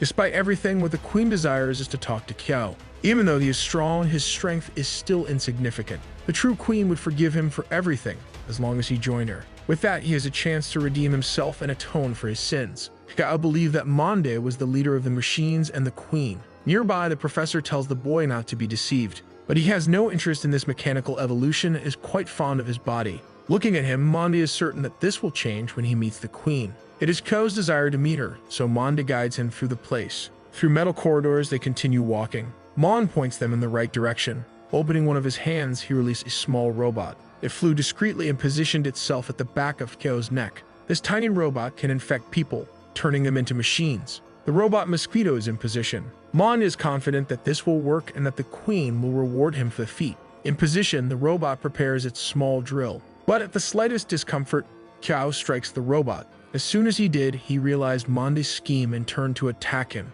Manwha feigned ignorance. Before he could say anything, he had already been struck. The blow was strong, but he did his best to stay on his feet. Qiao was contemplating the strength of the level 15 NPC. They are not so easy to handle. Manwha is furious and insists on asking if he doesn't want to meet the robot queen. Since he was attacked, he retaliated, and if he is correct, the queen must be nearby. If that's the case, Manwha no longer needs to guide him. Given that, he accepts the fight and says he'll take him to the queen, even if it's just his remains. After all, the queen would make a new body for him anyway. Manwha's robotic fist heads toward Qiao, but Qiao also lands a punch. It's useless. Manwha's attacks are completely ineffective. He becomes increasingly intrigued by the strength of the sacred ancestral body. Grabbing one of Manwha's arms, he said scrap doesn't need to eat, striking him once more, causing him to lose even more health. Manwha is cornered, unable to move. Meanwhile, Qiao prepares another headbutt. It hits Manwha so hard that his face begins to crack. The force of the impact sent him flying into the nearest wall, destroying it. What remained afterward was his robotic form. With almost no health left, he admitted to underestimating the human. But now he would show Qiao what he should have done from the start. That appearance didn't appeal to Qiao, who would prefer a peaceful death over becoming something like that. The machine attempted one final strike against the young man. Not intending to take the blow for free, Qiao also prepared a punch to hit the robot. The clash between the two resulted in a critical hit. As a result, Qiao leveled up and gained a total of 25 attribute points. He had finally entered the initial stage. It was about time he reached that level. With this, he completed the mission and obtained the key to all locks. Even so, he wanted to find the queen, hoping she might have some interesting item. To access the next pavilion, a password was required. He tried a few times without success. If he had known this, Manwha would still be alive. Now he had to find someone who knew the code. On the other side, the queen was waiting for him. Knowing how this had gone before, she wanted to understand why he was coming to her even after completing the mission. The door shattered into several pieces. When in doubt, violence is never the question, but it's always the answer. On the throne sat what appeared to be a human girl. Addressing her, he asked what she was doing in that place. She quickly realized this human was different, a little odd. Faced with her silence, he asked if she could speak and whether she had a name. Finally, she said she was the queen of the Machine Kingdom. This caught him off guard. An epic-level NPC with unknown attributes and only 100,000 health. If he thought he was strong, that notion ended right then. With all that health, she could go to an A-rank world and take over the place. Aware of the risk, he apologized and said this poor and humble servant had taken a wrong turn and was already leaving. As soon as he turned his back, chains emerged from her body.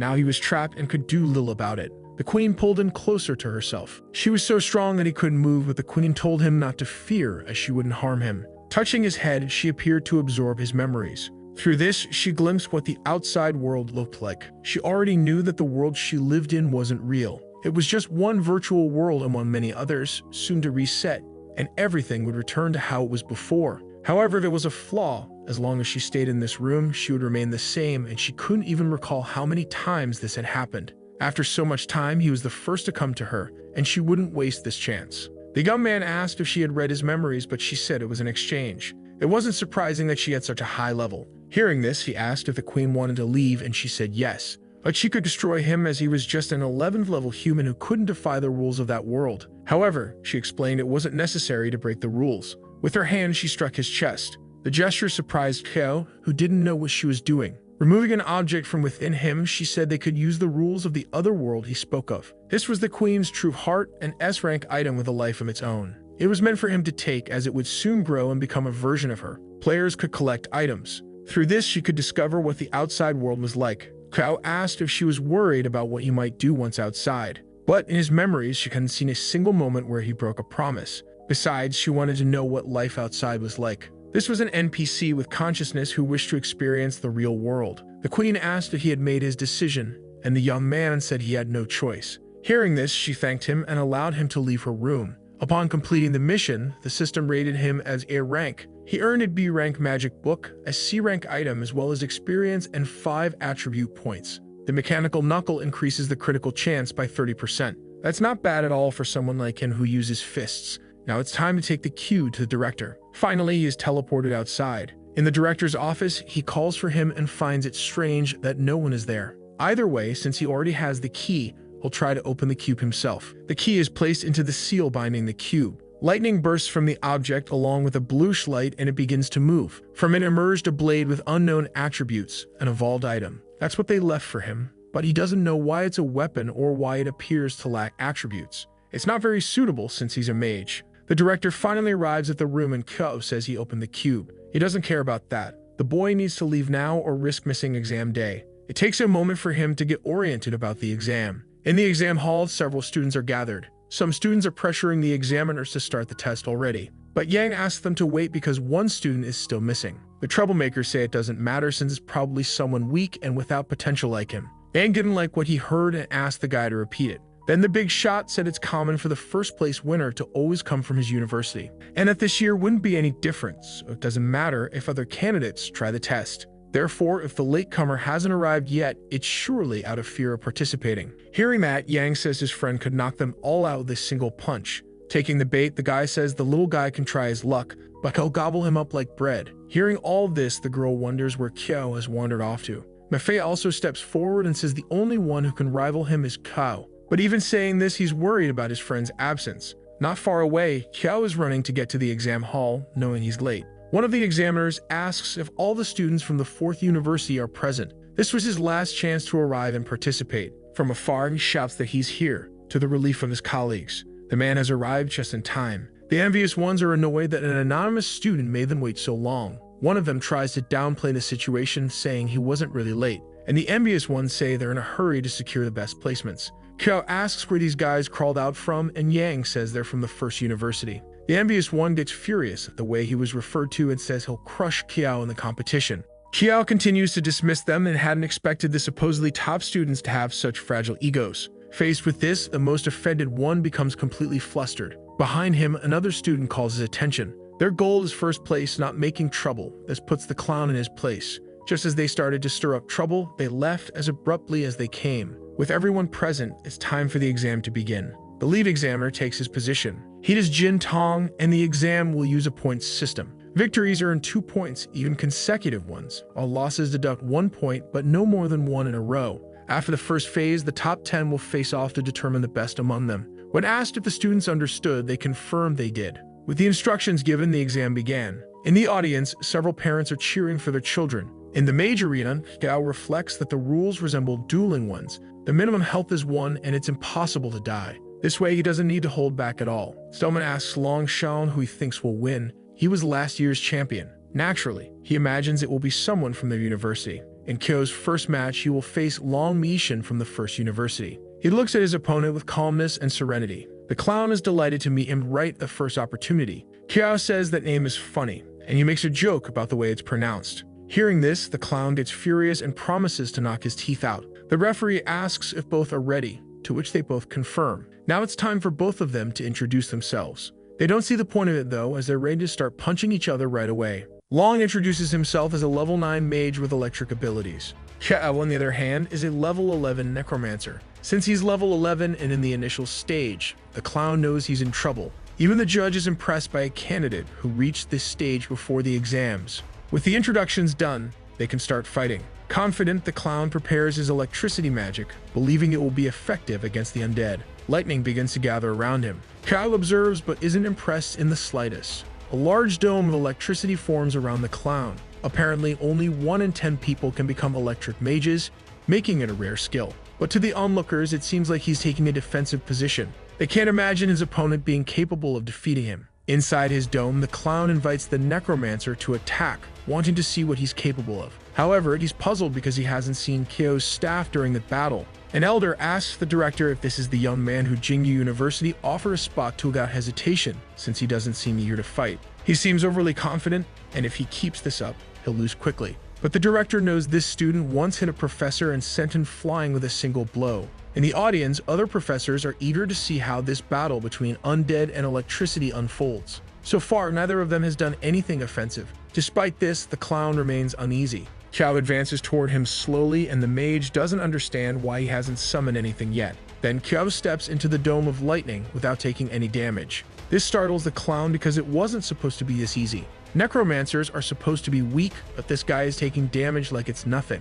In the audience, people are questioning if these are really 2 mages, because if they are, one of them is being reckless. Getting closer, Kyo puts on his knuckle dusters. It's time to knock out some teeth and take the opportunity to test his new equipment. Realizing he's about to be struck, the mage makes his underwear unbearably heavy. The critical hit drains more health than he had. His body flies across the arena, destroying everything in its path. If it weren't for the duel rules, he'd be nothing but a smear on a shirt. Knowing how much damage he dealt, Kyo tells the young man he now owes him just 5 lives. The audience is even more shocked. How could a necromancer, supposedly weak, do something like that with brute force? The elder wants to question the director about how or why this happened.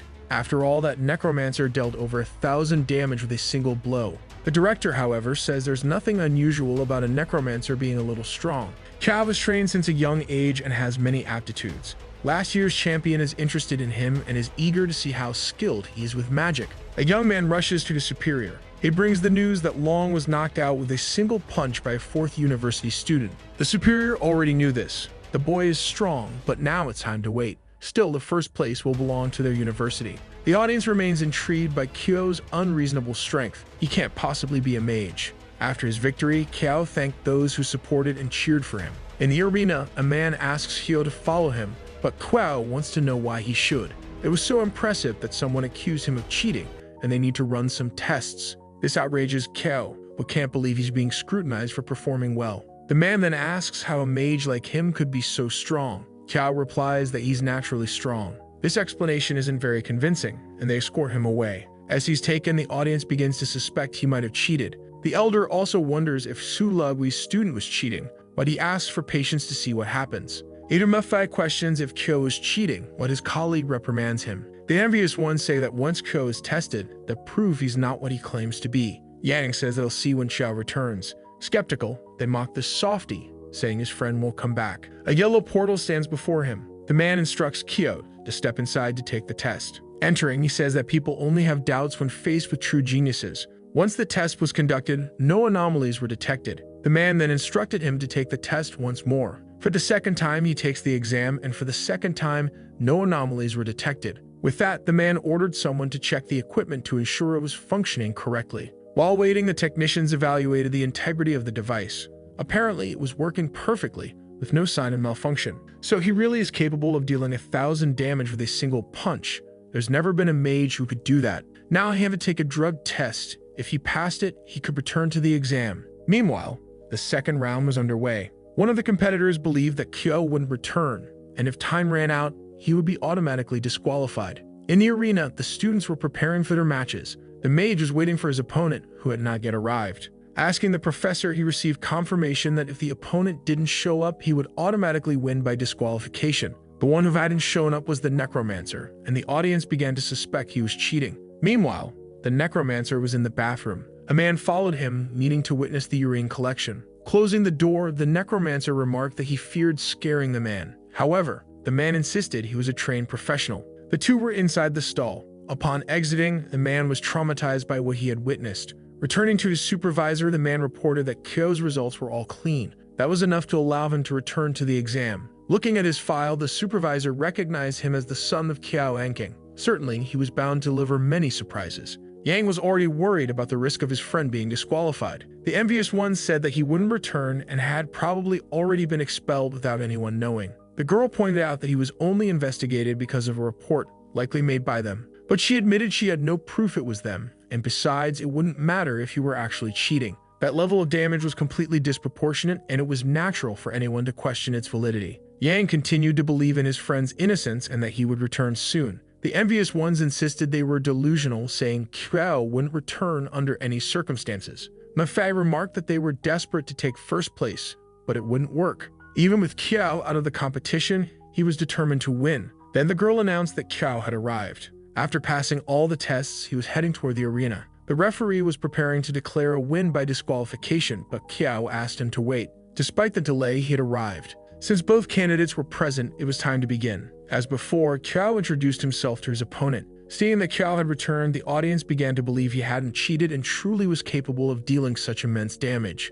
The envious ones now had to swallow their words in silence, seeing Kyo's return. In the arena, Kyo's opponent said there was no need for introductions. Since he had arrived, he would make a move. But before the match could start, the opponent forfeited. He didn't want to risk taking a punch capable of dealing 1,000 damage, but Kyo chased after him, trying to convince him otherwise. This surprised the referee, and Kyo gained a few more points. With the forfeit, he now had a total of 5 points. His friends went to the arena to talk to him. At the headquarters of the envious ones, they lamented that the Necromancer had returned and didn't know what to do next. Reporting him had only been a tactic to buy time. If he hadn't cheated, he would inevitably come back. But that wasn't their only scheme to try and get him eliminated. No one was going to take first place from them. With that, Kyo's next battle began. Just like his previous opponent, his current one forfeited before the fight could start. This irritated Kyo as he was eager to crush some faces. However, his opponent insisted he didn't want to experience the pain of a 1,000 damage punch. The same happened in the 4th round, much to Kyo's frustration. This continued until the 8th match. Kyo, who had been hoping to face someone, was disheartened by the situation. If things kept going this way, he would enter the second phase with a perfect score. But the envious ones planned to pit him against a professor from the 2nd academy in the 9th round. It remained to be seen whether she would follow their plan. All they need is to start the fight. The rest will depend on her decision to win or not. And so it begins. Professor Sherong will fight against Kyo. In the audience, the crowd goes wild over the beauty of the woman. In the arena, it's time for them to introduce themselves. The woman is an ice mage level 11. Among the directors, an old man comments that Kyo is in a tough spot now, but Sue reinforces the idea that they don't know how strong Kyo really is. Kyo introduces himself as a level 11 Necromancer. After the introductions, the professor's staff immediately starts glowing. This surprises Kyo because up until now, she didn't seem like someone who would give up. Calmly, she says there's no reason for her to back down now. Hearing this, Kyo becomes excited since it's the first time someone hasn't given up after knowing how strong he is. In the audience, the crowd gets upset, assuming he'll fight dirty against such a beautiful woman. Hearing the boos, he responds that he won't go all out against someone so beautiful. Then he pulls out the item he got from the magic cube. It's so unusual that the referee can't believe Kyo is actually a necromancer. On the other hand, the professor becomes apprehensive as she's never seen a mage fight this way. Wielding the spear, Kyo moves to attack. As a defense, the mage conjures an ice wall to protect herself. Ice rises from the ground, attempting to trap Kyo. But with this simple movement of the spear, he shatters it completely. Feeling him getting closer, she knows she won't stand a chance if he gets too near. Still, she's confident her abilities will be enough to restrain him, even if only for a few moments. Leaping forward, Kyo tries to close the distance for close combat. The professor had been waiting for this moment when he was off the ground. She says he's powerful but too confident, and now his streak of victories would come to an end. Before he could land, he was already surrounded by the ice she summoned. His body is nearly completely encased in ice. With this, he becomes trapped in a massive block of ice, entirely immobilized. In the audience, people praise her strategy and agree she's clearly superior to a student. The directors believe the fight is over, but Sue tells them to keep watching. Speaking with the referee, she asks if she has won the match, but he tells her to look at her opponent. Kyao's health is steadily decreasing but hasn't reached 0 yet, so the mage approaches the block of ice. As she gets closer, Kyao's face is already visible. She suggests he surrender, saying he's lost, and through the cold, Kyo replies he refuses to give up. To her, he's just enduring unnecessary pain and soon his health will drop to 0. But Kyo knows that with his current health, it will take some time. Forcing his way out of the ice, cracks start to form in the block. To prevent this, the mage tries to produce more ice to restrain him. Once again, he's trapped, but the professor recognizes that to have broken the ice, he must be abnormally strong. Her efforts didn't stop him from freeing his head from the ice again, and now he wonders how much mana she has left. Her mana is already depleted, while his health still appears to be full. Unable to maintain the ice trapping him, Kyo finally breaks free from his frozen prison. Without mana, she can only watch in disbelief at what just happened before her eyes.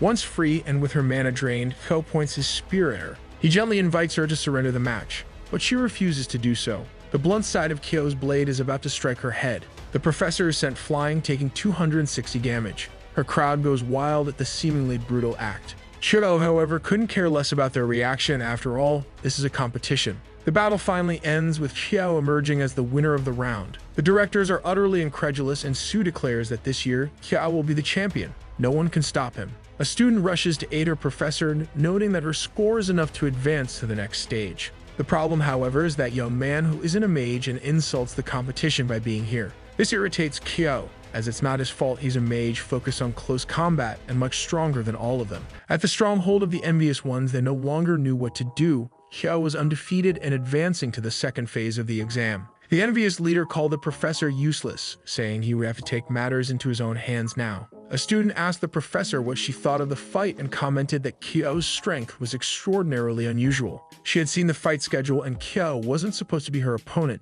Someone had deliberately altered it. This made her think someone wanted her out of the second phase, but she soon realized the real target was Kyo. She wondered whether she should tell him. She decided to approach him and share what she had discovered. She told him what had happened and urged him to be cautious because this person was likely still after him. Instead of worrying, this motivated him even more to send this person flying with a single blow. With the first phase over, people prepared for the second stage. The candidates who passed the first stage gathered together. The arena battles were finally about to begin. These were the top 10, and the audience was divided between thinking Kyo would win or that he was just a cheater. He was the first to step into the arena, but in reality, he was just waiting for the one trying to sabotage him from the shadows. Positioned in the center of the arena, the audience speculated that he intended to take on all 9 opponents at once. Behind him, a Trembolone enthusiast made his entrance. The newcomer claimed that only a genius could secure first place, and he was one. Before he could react, he was slapped across the face, losing 354 health points.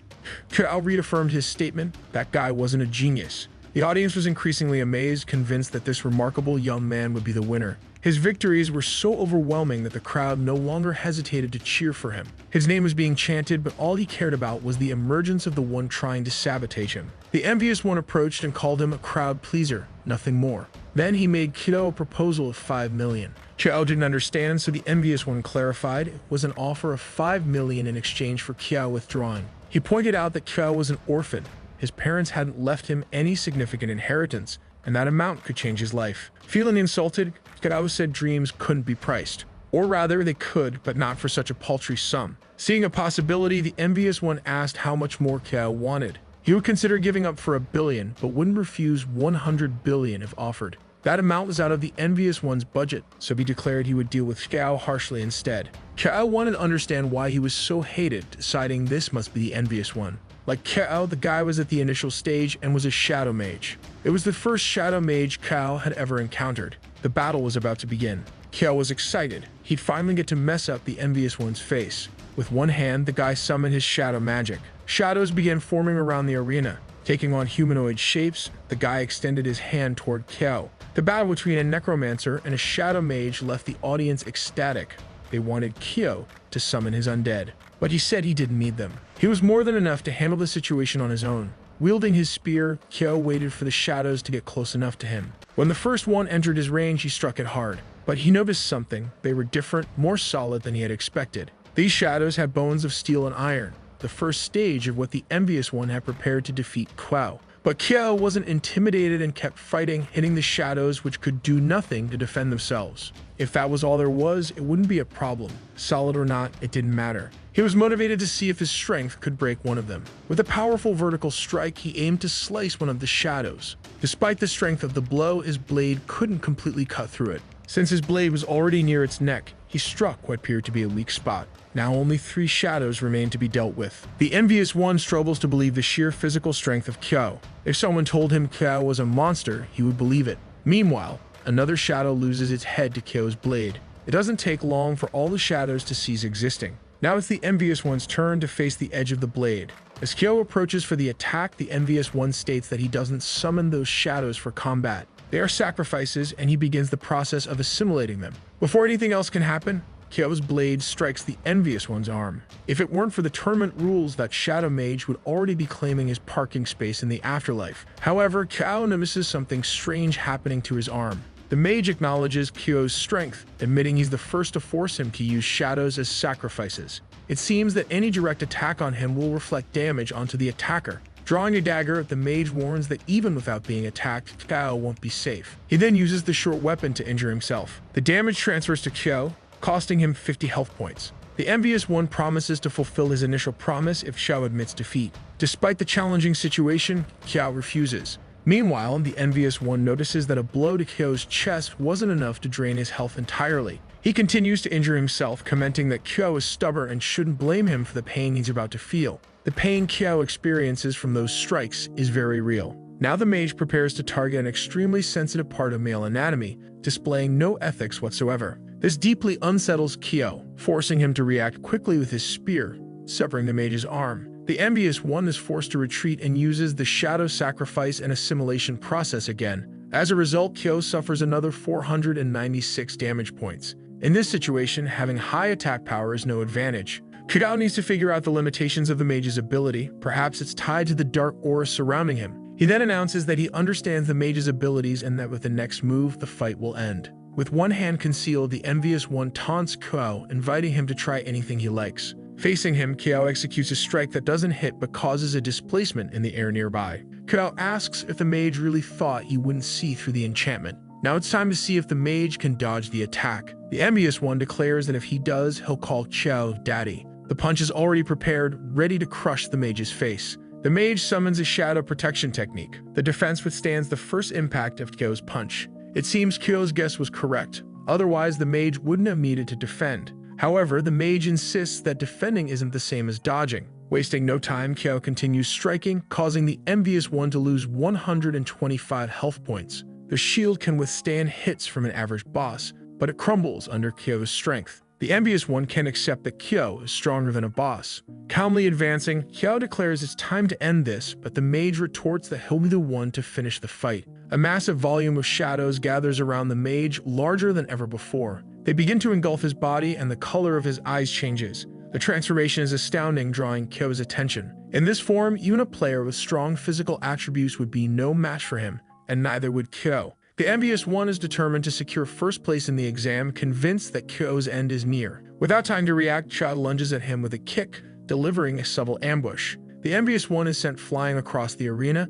kicking up dust and destroying everything in his path. However, his body is much more solid now. Merging with the shadows has made him significantly more resilient. The Envious One didn't appreciate the surprise kick and is now ready to return the favor. As he gets close enough, Qiao prepares another one of his punches. Their hands collide in the arena. The force of the impact reverberates through the air, breaking the ground beneath them. This causes Qiao to lose footing with one of his legs. Mid-air, he's forced to defend against a kick heading his way. Before he can return to the ground, his ankle is grabbed. Even so, Qiao is not surprised at all by his opponent's strength. From the air, he strikes him in the face with ease. Once again, the Envious One is thrown, this time breaking the ground with his body. The audience doesn't understand, as a mage duel has turned into a hand-to-hand fight. Observing the battle are two mysterious figures. They are assassins, now certain that this is not Mafid, but actually the Qiao they were searching for, and that they must bring him to Bai Zi. The Shadow Mage wonders how Qiao is capable of matching his strength in this state and what magic he used to achieve it.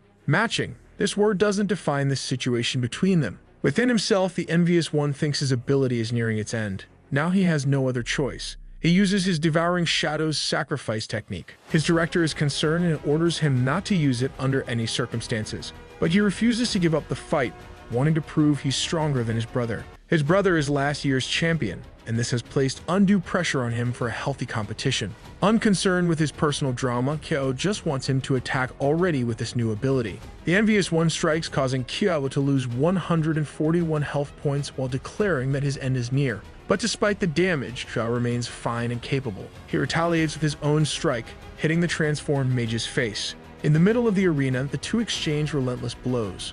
One of the referees expresses concern and asks if the exam overseer will allow this to continue, to which he replies, just a bit longer. A hidden woman speaks into a radio, instructing her team to prepare to capture the two. The enraged mage doesn't understand why Kyo is still resisting, and Kyo says the same. The mage is stronger than any boss he's ever faced. The fight continues with fury on the mage's side and a wide smile on the Necromancer's face. But one fighter's abilities are nearing their limit, and Kyo lands a precise punch on the envious one. The layer of shadows surrounding him shatters, and the envious one wonders if he has truly been defeated. It seems that Kyo has won, and the referee prepares to announce the result. Then something happens in the arena, alarming the organizers. The chief exam organizer shouts at someone, saying they are courting disaster. Kyo doesn't understand what is happening, but from the gleam in his eyes, it's clear someone is approaching. A truck flees the competition venue. Inside it are several students who participated in the second phase, including Kyo. He finally wakes up wondering what happened. The envious one, whose name is Gu-Su, is there, as is the professor who fought him. It seems the best candidates have been kidnapped. A hooded woman approaches him, saying she regrets bringing him in this way. Kyo remarks that if this is her way of inviting people, she should refine her method. She tells him not to fear. She's the leader of Baizi in this city, and her name is Kuasi. It was because of Kyo's abilities that she had to abduct him. Yang and Mafi, also present, don't recognize the name Baizi, a bold move by this organization to act in the middle of the exam. The professor states that the repercussions of this action will be enormous and demands they be released immediately. But the woman insists they will be freed as soon as they reach their destination and assures them there is no risk as long as they remain calm. However, anyone who tries to escape will find out firsthand whether God exists. The question among them is why they were all abducted. Just as universities need good prospects, her organization does too. One of the captives stands up, saying he's never heard of them and demands to be freed immediately. The woman kicks him in the stomach, knocking him to the ground. She says they have no choice. Once they witness the power of the organization, they will join willingly. If they refuse, they won't live. If they are smart enough, they will realize the correct choice. The cuffs are special, and they shouldn't even think about escaping to the inner world. Leaving the room, the door closes behind her. Earlier, the professors have fought, and the chief organizer asked who these people were. His arrow struck a young man, but that was one of the exam workers. There's an infiltrator among them, but the top priority is to rescue those who were taken. An expert level 35 archer, who would have thought the chief examiner would turn out to be him. The man prepares his bow, not knowing who the young man is, and the latter says he doesn't intend to reveal his identity. Arrows are fired toward the hostile intruder, but it wasn't his body, it was just a mirage. Distracted, the chief examiner is struck. The young man remarks that the old examiner is hot-headed, a surefire way to meet an untimely end. The rubble covering him flies into the air as he stands up. Soon, the same thing happens to the entire ground around them. As the dust begins to settle, something unfolds. The chief examiner finally frees himself from his restraints. Two of his subordinates arrive to check on his health, and he assures them he's fine but wants to know where the intruders are. They escape with 10 students, and the subordinates fail to stop them. Hearing this, the examiner demands to know which 10 students were captured. After hearing their names, he becomes deeply enraged. Two directors approach him, explaining that since the captives are prodigies, they are not in immediate danger. This was so well orchestrated that it's no ordinary organization behind it, not in the middle of an exam. Another subordinate approaches, reporting that the same thing happened in other cities. The examiner orders an investigation, prioritizing the students' safety. In the truck's container, Kyo examines the special shackles. One student, a physical cultivator, says those shackles shouldn't be able to hold him. He struggles to break free, but the chains remain intact. On the other hand, Kyo easily frees himself, commenting on the poor quality of his shackles, much to the physical cultivator's surprise. With his spear in hand, Kyo offers to help free the others. Using the blade, he quickly breaks their restraints. One student remains shackled, the envious one. Using his abilities, he insists he doesn't need Kyo's help. As he struggles to free himself, Kyo cuts through the truck's wall. Now the students have a clear path to escape. A mysterious woman hears the suspicious noise. She immediately orders the truck to stop. As she steps out, she finds the students already outside. Once again, they face each other. Not even a level 20 physical cultivator could remove those shackles, and she demands to know how they managed it. Kao quips that if he told her, she wouldn't be able to sleep at night. Before she can say anything more, they are teleported away. Frustrated, she fires her quad-barreled weapon. The blast shatters the ground beneath them. They're in the inner world now, but once they return, help will have arrived. Furious, she vows not to forget Kyo's name. In the secret world, they have an E-rank mission to stop the resurrection of a demon. His companions have disappeared, likely transported to random locations. For now, he considers destroying the NPC's device, thinking it might allow him to move freely. Something triggers his alertness. A young man tells his master that the deity of pleasure has risen from the dead, but the master refuses to believe it, saying such a thing is impossible. When a body turns malevolent, it becomes covered in fur and its teeth and nails elongate. The young man insists he saw this, but the master reiterates that the deity couldn't have done such a thing. Kyo thinks that if he follows these NPCs, he'll quickly reach the core of the world's story. He continues walking, pretending to be a reanimated corpse. Now they're all inside a house. The master announces he needs to leave and instructs his student to watch over the deity of pleasure. The student begins praying for the deity not to rise from the dead. As he prays, the door is kicked open by newcomers. The new arrivals are carrying what looks like a sarcophagus. The old man notices a restraining talisman and demands to know the boy's relationship with the corpse shepherd, Xiu Xian. The boy replies that Xiu Xian is his master and asks if the old man is a coffin bearer. Laughing, the old man remarks that Xiu Xian's disciple has some discernment. He wants to know where the boy's master is, and the boy explains that he had to leave but will return soon. Examining the body, the old man speculates it must have died recently, as the skin is firm and still warm. The boy warns that he shouldn't offend the deity of pleasure, as it could have dire consequences. The other man scoffs, saying it's just a body and there are no consequences for what they said. Only body shepherds think like that, he retorts, adding that if the man tried anything, he'd make his club sing on his head. But the disciple insists that such actions would be an enormous disrespect. Observing the body, the man notes its fine features, estimating it would be worth a lot of money, and orders Feng Li to grab it. Hearing the command, Feng Li moves toward the body, to the surprise of the boy standing there. In response, the boy steps in his way, refusing to let the body be stolen. Ignoring the boy's words, Feng Li slaps him across the face. The boy declares that if Feng Li continues trying to steal a body, he'll do everything he can to protect it. Seeing the boy's small size, Feng Li feels no intimidation at all. Knowing the boy would interfere, he knees him in the stomach. The force of the impact throws the boy far away. The man continues walking, commenting that the boy is too small and fragile to do anything. Kyo, pretending to be a body, doesn't like what he sees. His reaction is noticed by the boy guarding him, as well as the two men who arrive later. Removing the seal from his head, Gao sighs. It's regrettable, he thinks, that Feng Li harmed the boy over something so trivial. Seeing what they thought was a body moving, the boy exclaims that the deity of pleasure has returned from the dead.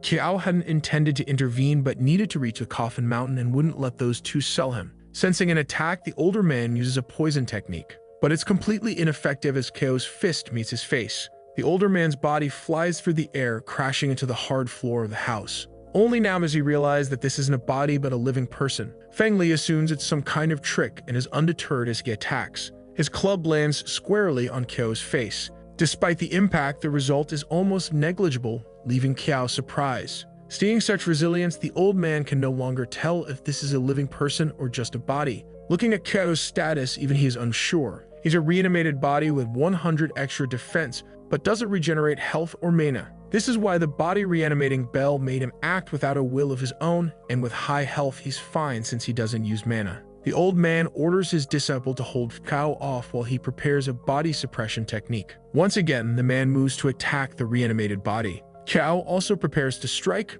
unimpressed. His devastating blow sends Feng Li sinking into the ground, even though he defended. Feng Li tells his master he can't hold out much longer and hopes he's ready. The cunning old man had already fled the scene. Feng Li is upset at being abandoned without explanation. Kiao tells him not to worry as the old man won't escape this situation. Leaving Feng Li behind, Kiao chases after the old man. One strike is enough to permanently retire the elder. Now only the other man remains, utterly disheartened by the situation. But Kiao hasn't forgotten the man either. Smashing his face into the ground, Kiao gains experience and attribute points for defeating both. Now he's curious about the object they were carrying. It looks like a spirit suppression coffin. With one hand, he opens it to see what's inside. Inside is his companion, the paladin. Of all people, he didn't expect to find someone he knew and recognized her by her slim frame. Waking up, she wasn't pleased to be recognized for that particular trait. Apparently, they're now part of the dungeon mission, which is why they became bodies. The boy nearby can't believe there's another reanimated deity.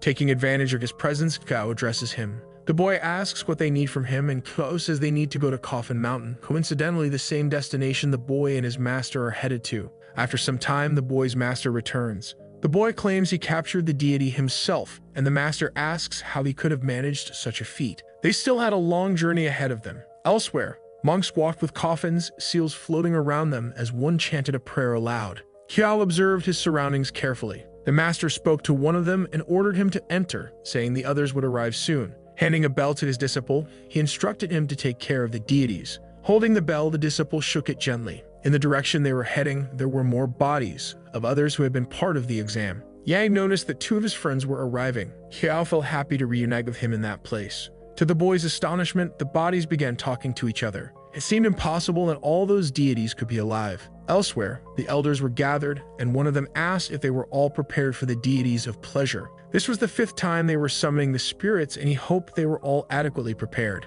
That night, they planned to venture into the emperor's tomb. As the night progressed, the moon rose high in the sky, illuminating the area. The monks' procession continued its journey. They all gathered now in front of the emperor's tomb. The cold night wind blew through them. With all the deities present, one of them asked if they could leave now. The head monk asked the speaker where he intended to go. Confused, the monk asked what he meant by that. The time had come, and the supreme ruler would return. With the bodies there, it was time for the divine emperor to descend. Using human blood as a sacrifice, they welcomed the emperor. Hearing these words, the monks were horrified. They hadn't known they would be used as sacrifices. Trying to reason with the head monk was futile. Those who valued their lives were urged to flee while there was still time. But escape was impossible. They weren't going anywhere now. The entire area was surrounded by reanimated bodies. The zombies not only attacked the monks but also prevented their escape. These were corrupted bodies, and the old monk realized the head monk had planned all this. Seeing the chaos, Zhu asked Kao what they should do. They needed to prevent the demon's resurrection.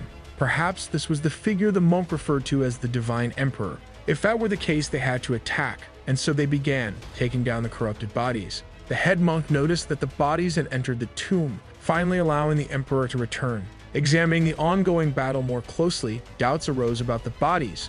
They seemed alive. Enraged, the head monk grew increasingly agitated, furious at the interference with his plans. Using his brush, the malicious elder began chanting an incantation. Meanwhile, Kao was surrounded by corrupted bodies. Feeling his movements slow, he realized his body was succumbing to an incantation affecting reanimated corpses. Armed with his spear, he prepared to strike at the source of the spell. The spear was thrown, piercing through several bodies toward the malicious elder. But the elder continued chanting. As the spell concluded, he commanded 10,000 hidden bodies. Feeling the ground shift beneath them, Kao's companions were terrified. In truth, something had happened and none of them could move. They should be frightened though, as their bodies were the perfect nourishment for the Emperor's return. The situation was dire. If it continued, the demon would be revived at any moment. Looking at the monk who had accompanied him from the beginning, Kao reminded him they were there to stop the demon's resurrection. Hearing this, the monk refused to believe it was a demon being resurrected. The demon of their legends burned everything around him. One of the 4 great ancestors of the corpses, the dry demon.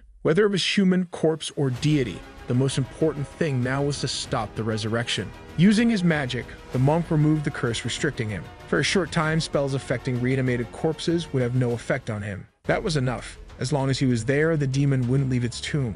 Looking at the other monks, the elder asked what they were waiting for. Pulling themselves together, they began freeing all the reanimated bodies. Desperate, the malicious elder declared that no one could stop the resurrection of his master. Kao was confident he could, striking the elder with all his strength. The elder's body lay motionless atop the objects that had stopped him. Now, under no circumstances could the sarcophagus come into contact with human blood. It was too late. The evil elder's blood had made contact with him. An evil hand burst from the ground. The dragon's breath was being born once more, and the system alerted them that the demon had been resurrected. Their mission had now changed. Mafi stared at the ethereal figure that appeared before them, amazed. The same astonishment was reflected on the others' faces, except for Kao. They now needed to defeat this demon as the mission difficulty had risen to level D. an epic level boss at level 20 with 4,000 health and 223 strength. Some of the monks present began to flee, realizing there was nothing they could do against the demon. The demon's eyes locked onto one of the fleeing men. He quickly chased after him to the man's utter despair. Not far from him, the demon noticed a young man nearby. The man approached Kriao, hoping to distract the demon so someone else would be targeted instead of him. Understanding what happened, Kriao grew furious at the cowardly monk. Now the demon stood before him ready to attack. But before it could do anything to Kriao, he struck it head-on. The demon flew as if it had wings. After slamming into a wall, it briefly recovered. From its mouth, it released a poisonous mist. The mist passed by Kriao, nearly hitting him directly. Zhu warned him that it was highly toxic and urged him to be careful. The ice mage acted quickly, casting her magic. Her ice enveloped both the mist and the demon. Meanwhile, the healer restored the health Kriao had lost.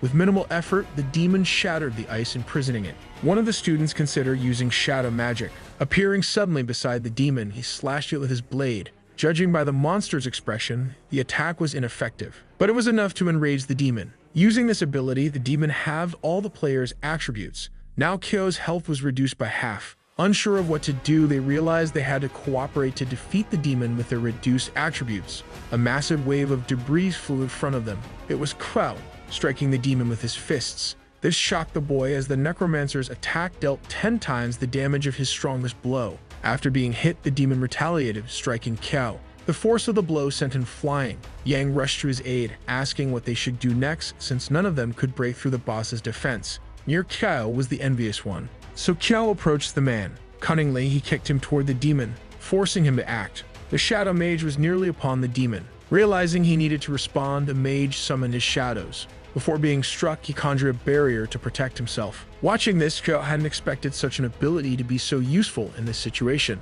The monster fought against the shadow mage. Finally, the student used his shadow sacrifice ability. This allowed him to take the demon's blow directly. The impact was so strong that the ground beneath his feet gave way. On the front lines, the shadow mage continued enduring the demon's attacks without retaliating. Meanwhile, the other two mages prepared their spells. The professor announced she was almost ready. Once her spell was charged, she unleashed a powerful ice magic. Simultaneously, Yang cast his restriction magic. The resurrected demon was struck by both spells. Kiao was impressed by Gusu's resilience as he continued enduring the demon's blows. Yang declared he was out of mana now. Everything depended on Kiao. Kiao advanced swiftly toward the boss. His hand was about to strike the hideous figure's face. The blow was devastating. The demon's face was utterly disfigured. As if one hit weren't enough, Gao continued to pummel him relentlessly. The barrage of punches was so intense that the demon resembled a defenseless child. After taking such a beating, the demon finally decided to fight back. Now it screamed in outrage, declaring that not even its father had beaten it like this.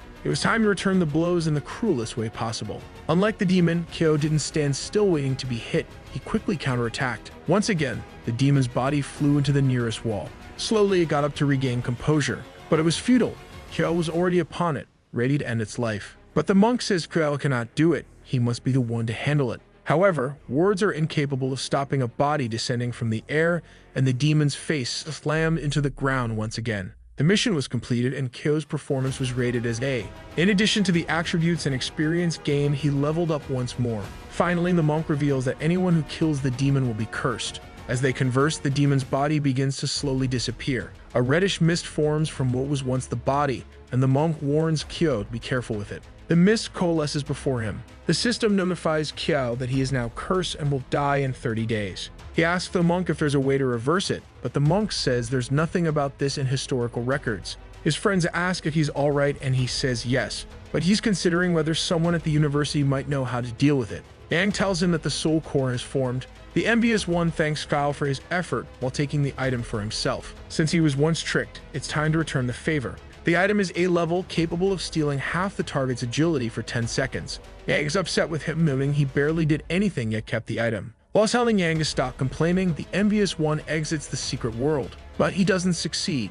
Yang is restraining him with his magic. As Yang holds him back, he urges Hyo to act quickly. The envious one insists he doesn't want to fight them, but Yang's magic won't hold him for long. Hyo is already moving toward the troublemaker. If that's how it is, they'll fight once more, and he'll debut his new item on him. The envious one steals half of Kyo's agility, gaining an underwhelming 4.5 points. That miserable amount surprises even the envious one. Without the curse of the corpses, a single blow is enough to take him down. While flying through the air, he can only think about how much health Kiao must have to keep fighting. However, he manages to recover and land on his feet. This isn't the exam. Without agility, they won't catch him. He bids them farewell once again. But once more, he's prevented from teleporting, this time by the ice magic of the professor. She hasn't forgotten what he did to her during the exam. With his brilliant charisma, Gusu has made enemies of all of them. In a desperate attempt to defend himself, he uses the shadow sacrifice. But being struck by Kiao causes him to lose a significant portion of his health. He's thrown far away while the ring falls into Kiao's possession. Nearly out of strength, he finally leaves, promising revenge. The item appears to be interesting and will surely be useful in the future. Kiao thanks the professor, who warns him that the Envious One is vindictive and he should be careful with him. With that, they all teleport out of the dungeon. Kiao is now level 12, incredibly strong and with lots of health. Back in the real world, a rescue team is waiting for them. Not far away, the chief examiner is relieved that they've all returned. The directors gather with the rescued students. The examiner promises them an explanation for what happened. None of those responsible will escape justice, as the incident was extremely serious. For safety reasons, the exam is suspended and the students will be escorted back to their universities. Before parting, the professor reminds Kiao once more about the Envious One, but Kiao assures her he's immune to troublemakers. In a castle shrouded in night, a woman kneels before what appears to be her master. She reports that they escaped from the secret world. The master has encountered Kiao before and found nothing remarkable about him, but now he realizes Kiao is indeed the son of Kiao Anking. He's growing more interested in this young man. At Kyoto University, life goes on as usual. The bus carrying the students has just arrived. Kiao and his friends step off the bus after their journey. They are greeted by Professor Peng, who is pleased they'd managed to escape. Speaking with Peng, Kiao requests a meeting with Director Ji as he has something important to discuss. In the director's office, Ji waits to hear what the young man has to say. In the last dungeon, Kiao was cursed by the boss and a mark appeared on his arm. The director quickly realizes the nature of the curse. It's a death curse and Kiao has only 30 days to live. Peng is alarmed by this diagnosis and wonders if it's truly what will happen. The safest thing they could do was to obtain an item. The Sage's Protection, an S-level item, but it wasn't available on the market. The Sage's Protection was something he once had but had to use. If someone else possessed it now, it would hard to be up for sale. The director contacted some connections, but none of them had the item, so Kiao wanted to know if there was another alternative. There was, but with his current strength, it was impossible, and it would be better for him to make the most of his remaining days. Still, Kiao wanted to try doing something to save his own life. Categorically, the director warned him that if he attempted this other route, it would lead to his death. But Kiao insisted, saying he had no other choice. The director revealed it was in a D-level dungeon. Kiao had faced D-difficulty monsters in E-level dungeons before, but a D-level dungeon was entirely different. There was no comparison between them, and anyone entering D-level dungeons was already at the intermediate stage. Even though his equipment wasn't low-level, Kiao began hiding his items. The director clarified that he had no interest in his students' loot. However, Kiao wanted to know what dungeon it was because he intended to go there. Hearing these words, the director grew irritated. Releasing his energy in the room, Kiao took 500 damage without the professor moving a muscle. His eyes burned as if they were being cut. Even so, to the director's surprise, the boy was still standing, unlike the other professor in the room. This prompted him to ask once more for the dungeon's name. Before answering, the director healed the student's health. "It's the Lake of Purification," he said. Entering this lake could cleanse all negative statuses a player had. Kiao thanked him for the information, and the director urged him to be cautious since no beginner stage players were found there. Kiao promised to be careful and said he understood everything. After the conversation, he announced he was heading to the dungeon, but the director asked him to wait a bit longer. He handed him an item to wear, explaining it would help him in that place. Looking at it, Kiao was impressed. The item increased strength by 30% and granted resistance to mind control.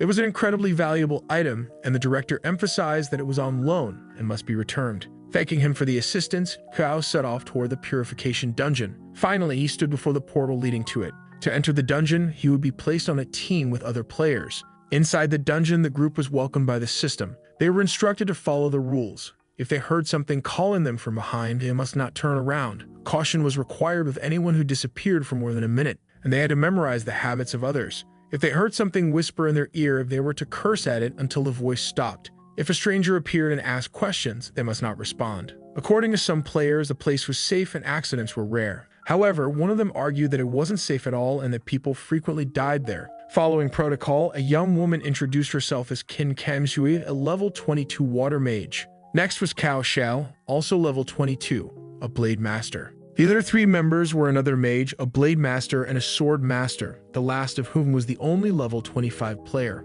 Finally, Kiao introduced himself as a level 13 necromancer. The man with glasses couldn't believe a rookie was with them and claimed he would slow them down. Another member added that Kiao would only hold the group back, but the sword master said he might be useful if he could summon enough undead, while the man with glasses joked that she must be interested in him. She brought her sword close to his mouth and threatened to cut his tongue out if he continued talking nonsense. Apologizing quickly, the man backed off. Mocking the situation, Kiao remarked that being handsome wasn't a crime. The women invited him to join them, and he obliged. The man with glasses harbored resentment and planned to take revenge on the woman later. The lake's location was at the center of the forest, and they aimed to reach it without breaking its rules. Calling him little brother, the mage asked Kiao why he was there. He took a moment before responding. Before him appeared a figure identical to himself. The Blade Master demanded to know why there were now 7 people in the group. Now there were 2 necromancers in the team. None of them could determine which one was real. Caught in this dilemma, the man with glasses suggested they eliminate both. The mage proposed that the one capable of using necromancy was the real one.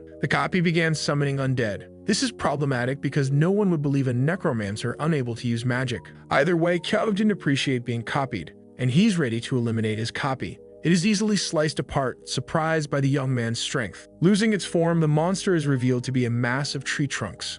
Now it's determined to take down the real necromancer. But its attack is ineffective and Kiao cuts it down with his spear effortlessly. It's a common spirit, and defeating it might yield something special. The blade of his spear absorbs something. He informs his group that something has happened to the blade. Now curious, they ask how he wields a spear as a necromancer and how he defeated a level 22 monster so easily. He explains that he's had an extraordinary body since childhood. As he continues his story, bluish flames appear near them. A spirit has emerged from the ground. Kiao warns everyone to stay alert, but the spirit enters the body of the sword master. Instantly, she falls under its influence. She delivers a strike to the necromancer, inflicting 1,000 points of damage. Observing the damage dealt by an intermediate stage player, Kiao is thankful for his high health. Otherwise, he'd be finished. The sword master continues trying to attack her companions. The others argue they need to take her down, or they'll be next. But the mage casts a water spell. It envelops the sword master, trapping her.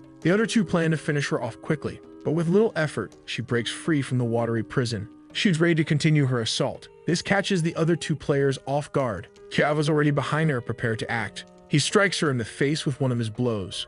With the force of the impact, she falls unconscious to the ground and the spirit leaves her body. The bespectacled guy is utterly shocked by the boy's strength. Hovering above the body, the spirit is now visible. The mage orders everyone to attack it immediately. Wielding his spear, Kiao wastes no time. He drives the tip of the spear into the spirit. There's no longer any trace of the spirit, and even the strongest among them couldn't resist. Finally, the sword master regains consciousness, aided by the mage. With things calmer, the mage restores the health she had lost. Once the spirit entered her body, she lost control of her actions. It was time to move forward, and Kiao advised everyone to be more cautious. The sword master thanks him, admitting that without him, the others might have killed her. Kiao replies that the dungeon is about helping one another. Noting how painful his punch was, she asks how a necromancer is so strong.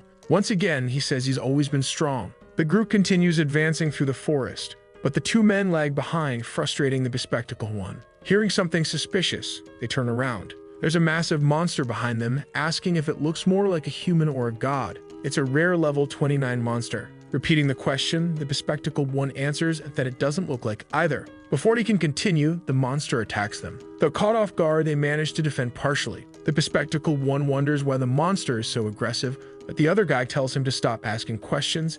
It's the forest's rule. Frustrated, the bespectacled one goes on the offensive, but the monster's agility surpasses his and it lands a blow first. From the flank, the other guy attempts an attack, but as his sword strikes the monster's head, it shatters into pieces. He struggles to believe what he's just witnessed. The monster opens its mouth and begins to suck something in. A yellow mist creeps toward him. Besides having an exceptionally foul stench, it's poisonous. The monster grins maliciously at both of them. A flurry of strikes is unleashed. Further ahead, Kiao asks if the others heard that noise. The mage says it sounded like someone was fighting. The 2 men are no longer with the group and have likely encountered something. They search for them and soon find their bodies on the ground. The bespectacled one is writhing in pain, begging for help. Not far away stands the monster responsible. Looking at the group, it asks if it looks more like a human or a god. Kao replies that it looks more like a fluffy costume. The description stirs the monster's imagination. It doesn't like the comparison at all and decides to attack Kao first. The mage grew concerned as the monster easily defeated the other two players. The other woman, a wood mage, acted to protect Kao. The vines she summoned restricted the monster's movement, but they weren't very effective. That monster was stronger than her magic. As a result, Kao took the full force of the blow, losing nearly 400 health points. Yet this didn't faze him. It only left a small cut on his face. The monster couldn't comprehend how this was possible. Arming himself with brass knuckles, Kao asked if the monster hadn't been eating its vegetables, commenting that it seemed a bit weak.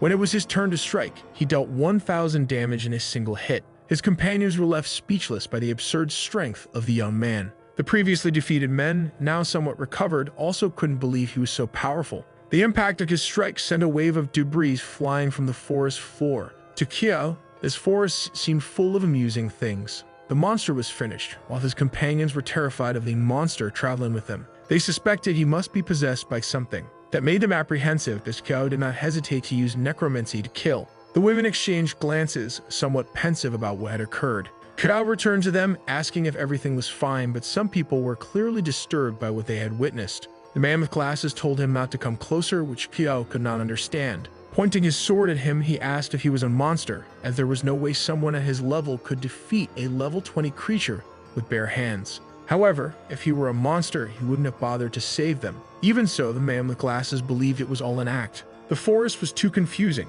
and if Kao could not prove he was human, he should leave the group immediately. The women defended him, saying he was being helpful and assisting them. But the other man was also intrigued by such an extraordinary ability. Summoning an item, Kao prepared his explanation. Because a monster should not possess items like those. Frozen said it was true. Items were restricted to players, so he could not be a monster. Even though they were still suspicious, the men could no longer question the situation, until one of them noticed it was an A-rank item. This awakened the hidden malice in their hearts. They apologized, and now that they had confirmed the nature of his identity, they decided to continue their path through the forest. But Kao was no fool and realized a conspiracy was underway. The group moved through the forest, now under the rain. They did not understand how a novice necromancer could possess 2 A-rank items, but they were not interested in knowing. They wanted to steal them. This situation was definitely favorable for them, an unlikely stroke of luck. Assuming they were stronger than him, they planned to divide the loot evenly. The most sensible among them acknowledged that Kao had easily killed a powerful monster, but the man with glasses argued it was only because they had been poisoned. Now they waited for the right moment to strike, with the man with glasses set to give the signal. But ahead, Frozen noticed something, causing the group to become alert. She pointed forward, trembling with fear. There was an expanse of creatures ahead, as if they were zombies. Many shadows appeared, resembling spirits. One of them speculated they were the souls of those who had died there and could not imagine this dungeon would be so terrifying. The hooded woman urged them to come to her quickly. It appeared to be an altar, with some inscriptions written on it. Deciphering the message, the black-haired woman stated that only through the sacrifice of a living being could they complete the dungeon's task. Furthermore, she explained what those wanderers in the lake were. They were slaves, the fate of those sacrificed, condemned to remain imprisoned there forever. The idea of making a sacrifice was not well received by everyone. For those intending to rob the necromancer, this was the perfect opportunity. They immediately advanced toward him with the intention of killing him. Frozen was shocked, not understanding what they were doing. They pushed Kao, claiming they were merely completing the dungeon's task. That deeply infuriated him, as he had even saved them before. The man with glasses stated there was no loyalty in a dungeon. Once they left, they would be strangers again, and it was Kao's fault for being too weak. Now Kao stood at the center of the altar. The man with glasses ordered his accomplice to activate the altar, but he had no idea how to do it. Asking the long-haired woman, she replied that she was under no obligation to tell him anything. Enraged, she said he would deal with her later. Since it was a sacrifice, they decided to kill Kao right there to avoid any mistakes. The director had warned him, but Kao did not expect to encounter such despicable people so soon. To them, Kao was just a necromancer incapable of summoning the dead, a failure who posed no threat to them. The women did not know what to do, and the long-haired woman declared that Kao had helped her, so she would repay the favor. The two fools charged fiercely at someone they believed to be weaker than them. Kao emanated his powerful aura, ready to erase the extras from existence. It was only a matter of time before they realized they were merely extras, as their attacks on Kao were utterly ineffective. A powerful blow was effortlessly parried by his spear. Even so, they tried to intimidate Qiao, demanding he hand over his items, promising his life might be spared. Now he was almost amused to discover they were actually after his extremely valuable items. Then he repelled the fool far away. The bespectacled clown knows the situation is no longer so favorable, because the long-haired girl came to help her savior.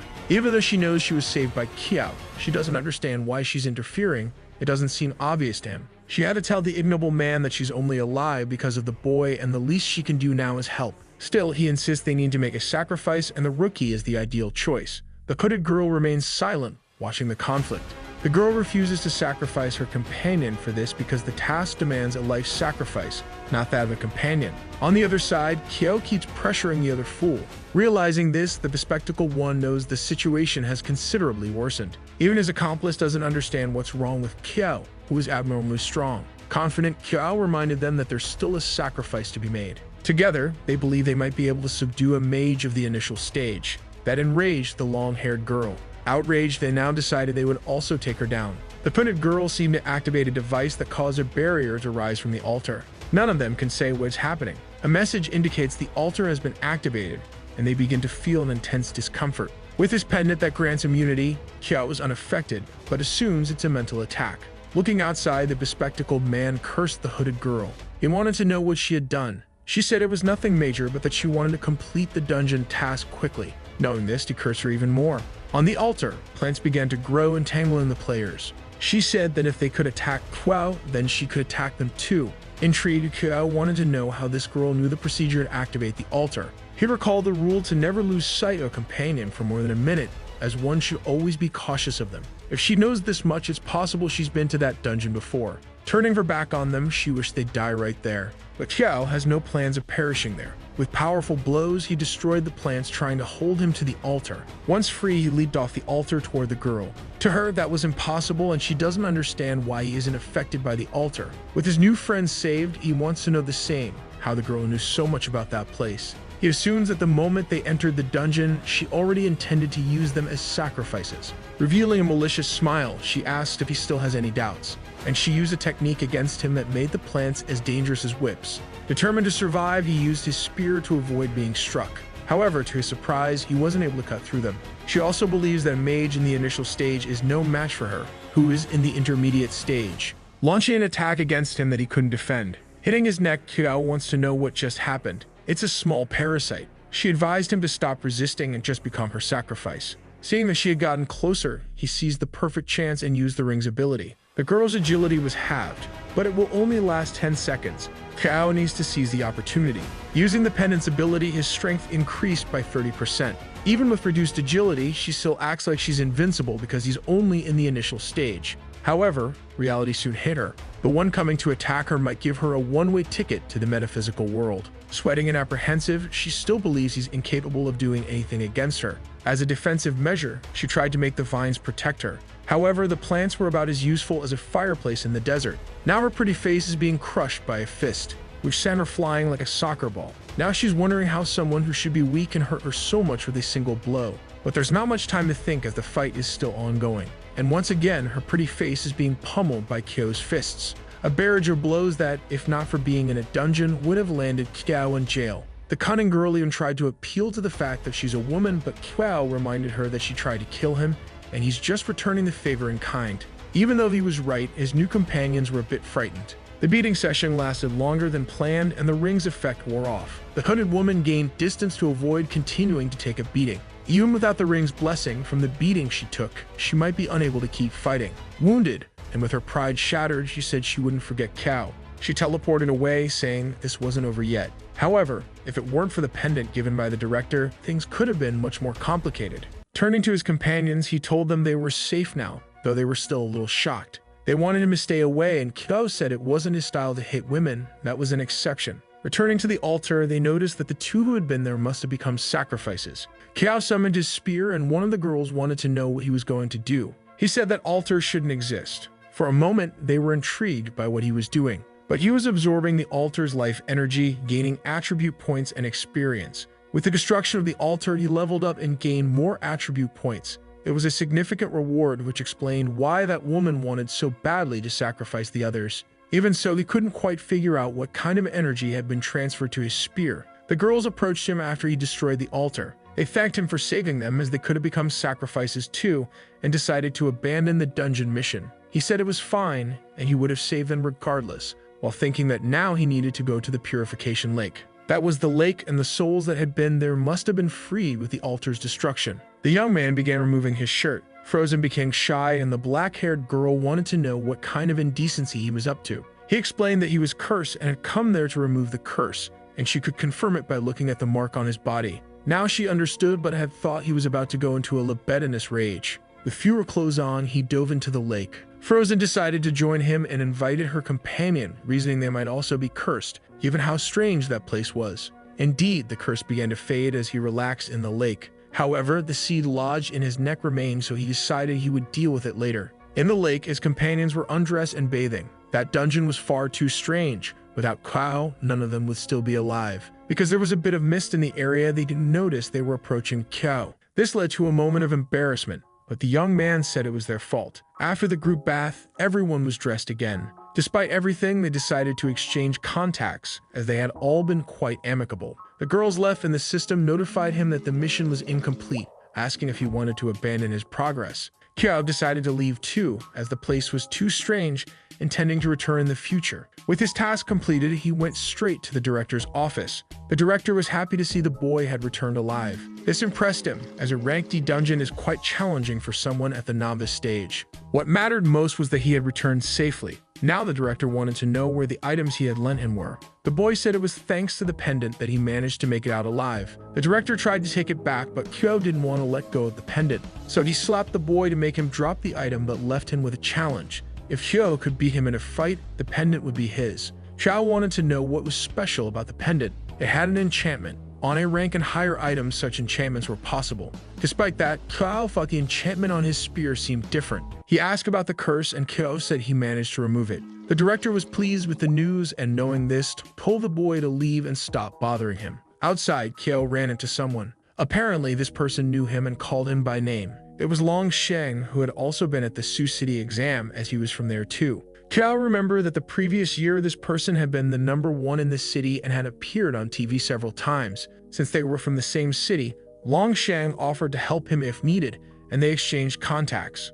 Kao liked the young man's friendliness, thinking he was a nice person. He just doesn't suspect that, in reality, he's a first-rate envious person. The curse had been removed, and for now, he's going to ignore that seed on his neck. He needs to focus on getting stronger as quickly as possible. At dawn the next day, a man demands that Kyo explain himself. He wants to know why a mage is participating in physical training. This man is the supervising instructor, Zhang. Kao believes that a mage needs to be able to defend himself, so he needs a strong and resilient body. Zhang says it's necessary to specialize. Even if he has superhuman strength, he's still a mage. But Kyo insists on training because no one knows he's a necromancer who can't summon. With nothing else to do about it, Zhang, though annoyed, agrees with Kyo's decision and hands him his identification. The young man wants to know what the card is for. Everything at the academy is done through credits, food, equipment, and so on. The wealthy student thought he could buy credits, but the instructor said they are earned by completing tasks for the school and instructors. Realizing his wealth is useless here, he tasted what it feels like to be poor, and he hated it.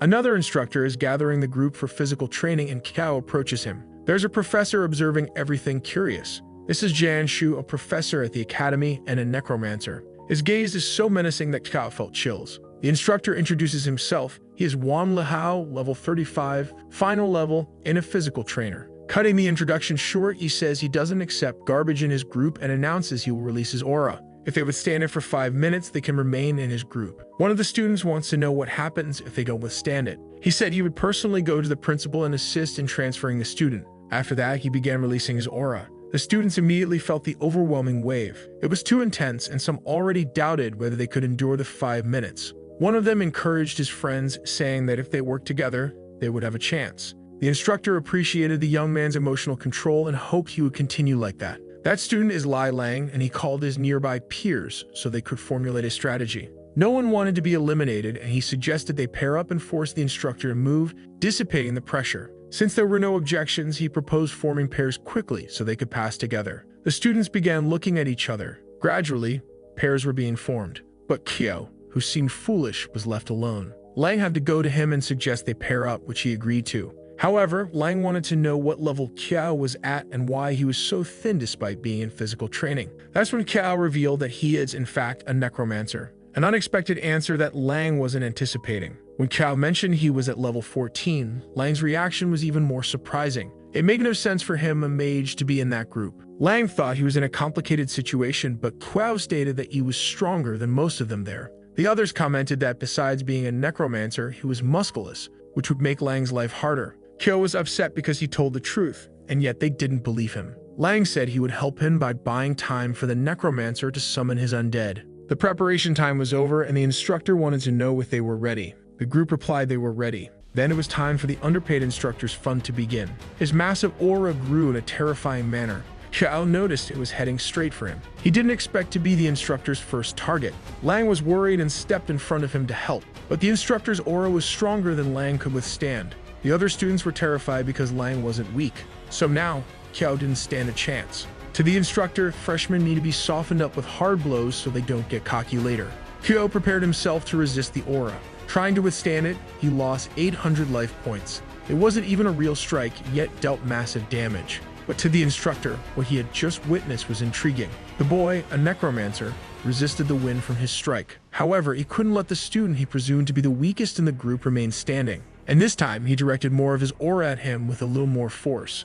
Kiao realizes he remains the professor's target. He creates a barrier with his aura to avoid being pushed back or, worse, knocked out. The classmates don't understand how the necromancer is resisting 2 attacks, considering Lang couldn't withstand even a single one. That scene of the mage resisting an attack is simply unbelievable. Kiao continues exerting himself to resist, until finally the pressure dissipates and ceases. But he realized he was being intense and perhaps the professor was using him as an example. He decided to provoke the professor and asked if he had been fasting until now. Lang grew worried because if the professor got irritated, Kiao could actually get hurt. The professor acknowledges that the boy has guts but is intrigued by how a necromancer resisted 2 of his blows. Saying he has courage, he remarked that if Kiao withstood the next blow, he would take care of him at Kyoto University. This time, the professor stands before Kiao, ready to strike him, delivering a genuine, devastating blow against him. Kiao was not intimidated in the slightest. On the contrary, he seems to enjoy the challenge. The auras clash intensely, destroying the ground around them. The pressure is so great that even Kiao's clothes cannot withstand the aura, and no matter how much effort he put in, he was thrown far away by the professor's aura. The boy spits blood from the force of the impact. For the other students, this initial test is proving far too brutal. The professor asked Lang to pick 2 more students and take Kiao to the infirmary, thinking he let himself go and ended up fighting a student. However, the surprises don't stop there. Kiao began to rise despite being injured. Completely weakened, he stands up. With only 200 life points, he says he managed to endure the professor's punch. Now his classmates are doubting if he is truly a necromancer, as he claims. Kiao asked if the professor had heard what he said. But before he could continue provoking him, he realized his situation was not that simple. He didn't have enough strength to stay standing, and fell to the ground once more. As he loses consciousness, Shen began scolding Li Hao, saying he shouldn't fight his student. After some time, Kiao starts to regain consciousness. He gets up from the cot and notices the professor is there, who is happy to see him awake. He said Kiao shouldn't get so agitated because he promised him that if he resisted his blow, he would take care of him at the university. Shen said the boy doesn't need his protection and told him to go find something else to do. The two argue as one claims he is his student for passing the test, while the other insists that despite this, he is still a necromancer. But with a body as resilient as that, it doesn't matter if he's a necromancer, he should remain in his class. Shen wants to know why a necromancer like him joined the physical training group, and Kiao says he thinks it suits him better. Irritated, Shen said he was wrong, very wrong. Behind him, an enormous portal appeared, and from it, the paw of a massive creature emerged. Kiao watched in awe as now a dragon was in the infirmary. Shen asked if it wasn't much cooler to have his own army rather than rely on brute force to win. The other professor was not impressed by this. Shen said that if Kiao were his student, he would teach him everything, and one day he might even summon a dragon with a simple hand movement. But they don't know that his spiritual power is 0, which prevents him from summoning even a skeleton. After all that explanation, he declined Professor Shen's invitation. Though disappointed, Shen decided to understand the student. Before leaving, he left his card with Kiao, saying it would make it easier to find him if he ever wanted to. Leaving through the portal he had opened there. Kiao was impressed by necromancy. It's a pity he can't use it. The professor said that now that he is almost healed, he should attend class tomorrow because he will take the group to an interesting place. Thus, the class begins. They are in a level C dungeon. In front of the professor, the students begin to appear. Their task is to meditate in the Black Forest until dawn. One of the students didn't understand the purpose of this and asked if it was really that difficult to do. To show them, the instructor threw a stone toward the forest. Midway through its path, the stone was sliced into several pieces. The students don't know how they'll manage to stay there, and some already believe they might die. The instructor assured them that as long as he's there, none of them will die,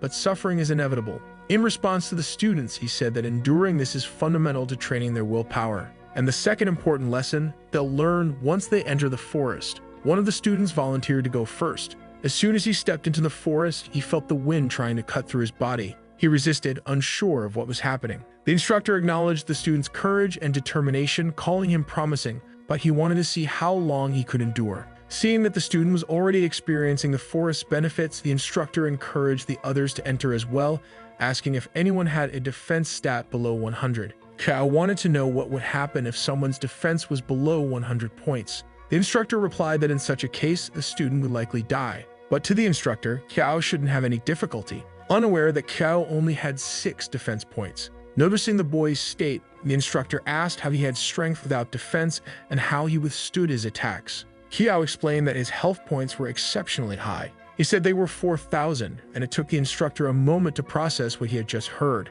When he learned Kao had 4,000 health points at the initial stage, he was stunned. Now the instructor questioned whether Kao was truly a necromancer or some kind of humanoid boss. Entering the forest, Cho began to lose health points, little by little. That place gradually increased defense stats over time. Looking around, he noticed everyone was focused on increasing their own defense. He didn't want to fall behind. Sitting on the ground, he began meditating as well. Watching him closely, the instructor was concerned for Kao, unsure if he could withstand it with such low defense. The students continued their meditation and creatures in the forest began to stir. A giant spider prepared to attack Kao, but the instructor wouldn't allow the creature to disrupt the prodigy. The other students quickly noticed the spider's approach and were alarmed. It was a level 33 monster with formidable attributes. Now Kao was scared. As strong as he was, it was still just a regular monster. It didn't take long for the instructor to repel the creature. He prepared a powerful strike to deal with the problem, landing a direct hit on the spider. The creature instantly disintegrated into a wave of green slime.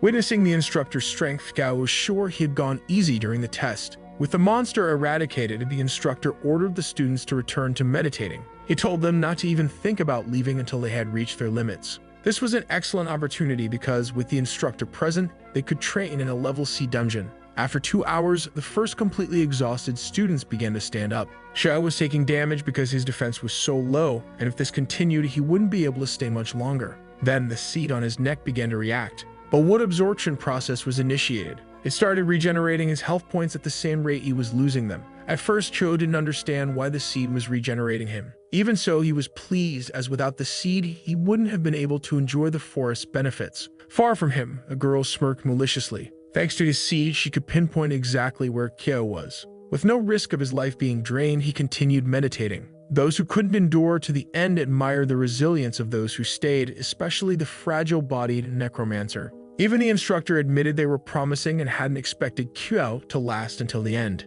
He was intrigued and wanted to know how Kyo had managed to endure. Still, he believed Kyo had reached his limit and wouldn't be a match for Lang, who was also exceptional. A student gave up, but it wasn't Kyo. Lang continued the test, and seeing that Kyo was still there, he questioned if he wasn't as strong as a Necromancer. The other students wondered who would give up first, Lang or the Necromancer. Kyo remained focused on his meditation. Meanwhile, Lang was clearly at his limit, collapsing from exhaustion. The instructor knew Lang had reached his limit and instructed him to leave the forest. Outside, the students see Lang leaving, which can only mean one thing. Kyo remains in the forest, and the professor wants to see how far he can go. The day passes, and by night, Kyo is still in the forest, showing no signs of fatigue. He truly is a prodigy, the professor acknowledges. Even so, night is falling again. The professor said to end the test because at night, not even he could protect him in the forest. Kyo decided he would stop then. As he leaves, he thinks the forest is truly insane. In a single day, he managed to increase his defense by 17 points. The students speculate that if it weren't for the night, Kyo could stay there much longer. The professor ended the class and told them to rest. A few days passed since then. Thanks to the seed, his defense increased considerably, and he can't wait to continue training. Some of his friends approach him. The short girl thinks they should start a guild. There are several benefits like exclusive dungeons and competitions. He liked the idea, but now he needs to go straight to his class. As soon as it ends, he should meet them to start the guild creation process. The rich one agrees with the guild as long as he is the leader, and the fat one, in a rare moment of sensibility, says it would be embarrassing if he were the leader. The professor is accompanied in front of a portal. He has heard that there's a prodigy in his class. Indeed, there is, and what's even more interesting, the boy is a necromancer. After this training, his defense rose to 500 points. This made him realize he might have reached his limit. Opening his eyes, he noticed there were different lights around. A blonde girl is also there in the forest. That's the mechanical empress, and Qiao wonders what she's doing there. There's something in him that is absorbing energy and helping her rebuild her body. Yuni didn't expect the seed to do that, so he asked what Her Majesty wanted to do. She said Qiao promised to help her see the outside world, and it's time for him to fulfill his promise. A strong light began to emanate from her. Thus, the Empress returned to his body. It was a painful process, but she assured him the pain would soon subside. From now on, she can feel what he hears, as well as what he thinks and sees. The sensation of being watched is embarrassing, and he wonders if she can now know everything he knows. It can't possibly be true. For a moment, he imagined her taking a bath. She didn't like knowing that and said she wouldn't be reading his thoughts. Finally, the sensation of being watched ended. With his defense reaching its limit, it's time to meet the others. The short girl does her best to protect herself with her shield. It seems they are in trouble. Even though they haven't done anything, they are being attacked. Guild updates require honor points, and every newly created guild starts with 1,000 of these points. It's their fault for being weak and are only going to take their points, not kill them. The fat one and the rich one argue, but could never have imagined being challenged so quickly. The fat one mentioned that he already sent a message to Qiao, and he should arrive soon. To the rich one, even knowing Qiao was stronger than him and might not be able to beat these guys. Even so, he tries to keep fighting, but his attack hit nothing but air. He was counterattacked violently. Before even hitting the ground, he was struck again. This made the short girl worried about Mafei. The jerk is wondering if that's the leader, because if it is, he must be the strongest among them. For them, it's hilarious that someone so weak started a guild. The rich guy is down, lying on the ground, completely drained. But before the defeat could be complete, Gao arrived, and he's not at all pleased with what he's seeing. The fat one was glad to see his friend had arrived. To the jerk from the other guild, it's just one more person to beat up. Looking at him, he assumed Qiao was also a physical combatant. In response, Qiao wanted to know what he thought he might be. The jerk doesn't like suspense and prepared to take down Qiao as well, throwing a direct attack at him, one that could even be fatal. With the force of the impact, a shockwave dissipated, destroying the ground. But the result the jerk wanted didn't happen. Qiao didn't even move and wanted to know why his opponent's strikes were so weak, asking if the guy was starving. The guy was outraged, but he knew he had used 80% of his strength and still achieved nothing. Determined to win, he used a more powerful technique. Every single strike landed on Qiao without exception. The short girl became worried because Qiao hadn't even tried to dodge.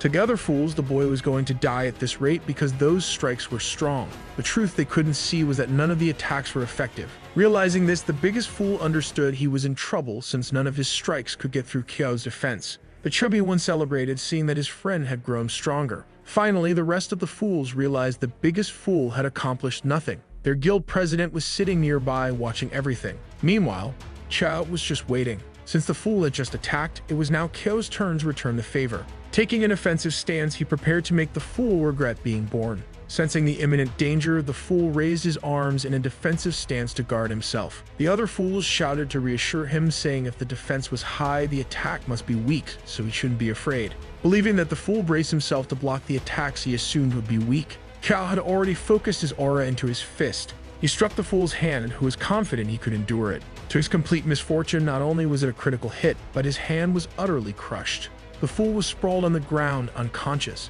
Qiao sighed, remarking that today's youth had no respect for anyone. The remaining fools abandoned reason and enraged believed they could take down the protagonist together. But their president intervened, ordering them not to even try. He said none of them stood a chance against this person. The lead fool approached Qiao. From his aura, he could tell Qiao was at least at the intermediate stage. This was Luto, and he wanted to know if the man before him was the leader of the Killing God Guild. From a distance, Mafei declared that he was indeed the leader and that the name had been his idea, a truly irredeemable narcissist. Luto suggested settling everything with a fight, where the winner would receive the honor points. To Qiao's friends, this was absurd, as an intermediate-level player was challenging someone at the initial level. Luto asked what Qiao thought of his proposal. Qiao accepted it without hesitation. The moment he heard that, Luto rushed toward him. but the protagonist managed to block the sudden strike. From the impact, Kiao recognized that his opponent's attributes were physical. Luto drew a dagger he had hidden. He slashed, nearly hitting Kiao. The blade's edge grazed his face this time. That strike injured his eyes. Kiao hadn't expected it, but his opponent was an assassin. The dagger was poisoned, which is why he couldn't see now. From afar, the short girl called him a cheat. But for Luto, the goal of combat is to win. Everything else is irrelevant since both had agreed to this. With Kiao unable to see, Luto prepared to strike again. He landed a direct hit on Kiao, who was in no condition to defend himself. As if that weren't enough, Kiao was now receiving a barrage of punches he couldn't dodge. His friends were genuinely worried about him now. All Kiao could do was raise his arms in a defensive stance. His opponent prepared the dagger once more, aimed straight at Kiao's face. The blade was dangerously close to striking him, but Kyo's aura began to manifest. Luto noticed that something was happening. From one of the aura points, a hand emerged. It forcefully repelled Luto. The other fools had no idea what had just happened. Now the lead fool was worried because not only did he not understand what had just happened, but his health points had dropped by half. Kiao told him to be more cautious while the Empress thanked him arrogantly, even though it was he who should be grateful. Luto turned his back and admitted defeat, but he wouldn't walk away that easily. Kiao said he couldn't just walk away after hurting his friends. It definitely wouldn't be that simple. Luto was desperate because he knew this was the kind of moment where side characters get beaten as if they didn't have a mother.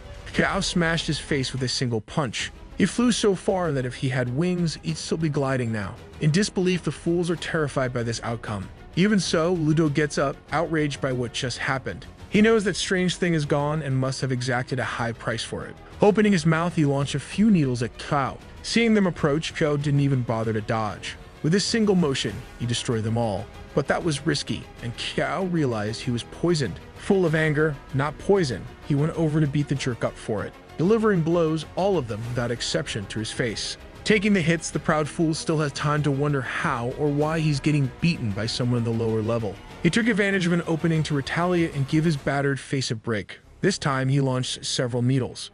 Kiao did make the same mistake and dodged the danger, but the jerk hadn't stopped launching needles. A rain of them was coming down from above. Kiao couldn't dodge them all. Using his hands, he did his best to avoid being hit. Taking advantage of Kiao being occupied, the jerk used another technique. This one's goal was to immobilize Kiao and prevent him from moving. When caught by this technique, any warrior is immobilized, left only to await death. Recognizing that he almost got caught, the jerk now wanted to know how Kiao felt, unable to move. Close enough, he started mocking him, saying he was acting tough just minutes ago. Seeing this, the spectators celebrated, thinking his victory was now certain. Kiao's friends grew worried, thinking he might actually lose this fight. Luto declared that Kiao was the strongest low-level player he had ever seen, but that it didn't matter. Kiao ignored the speech, visibly furious. The fool has no idea why his technique isn't working. Looking at him, the protagonist said maybe he wasn't even a warrior and that Luto should consider that possibility. But that strength doesn't make sense. With all that defense and attack, it could only be a lie.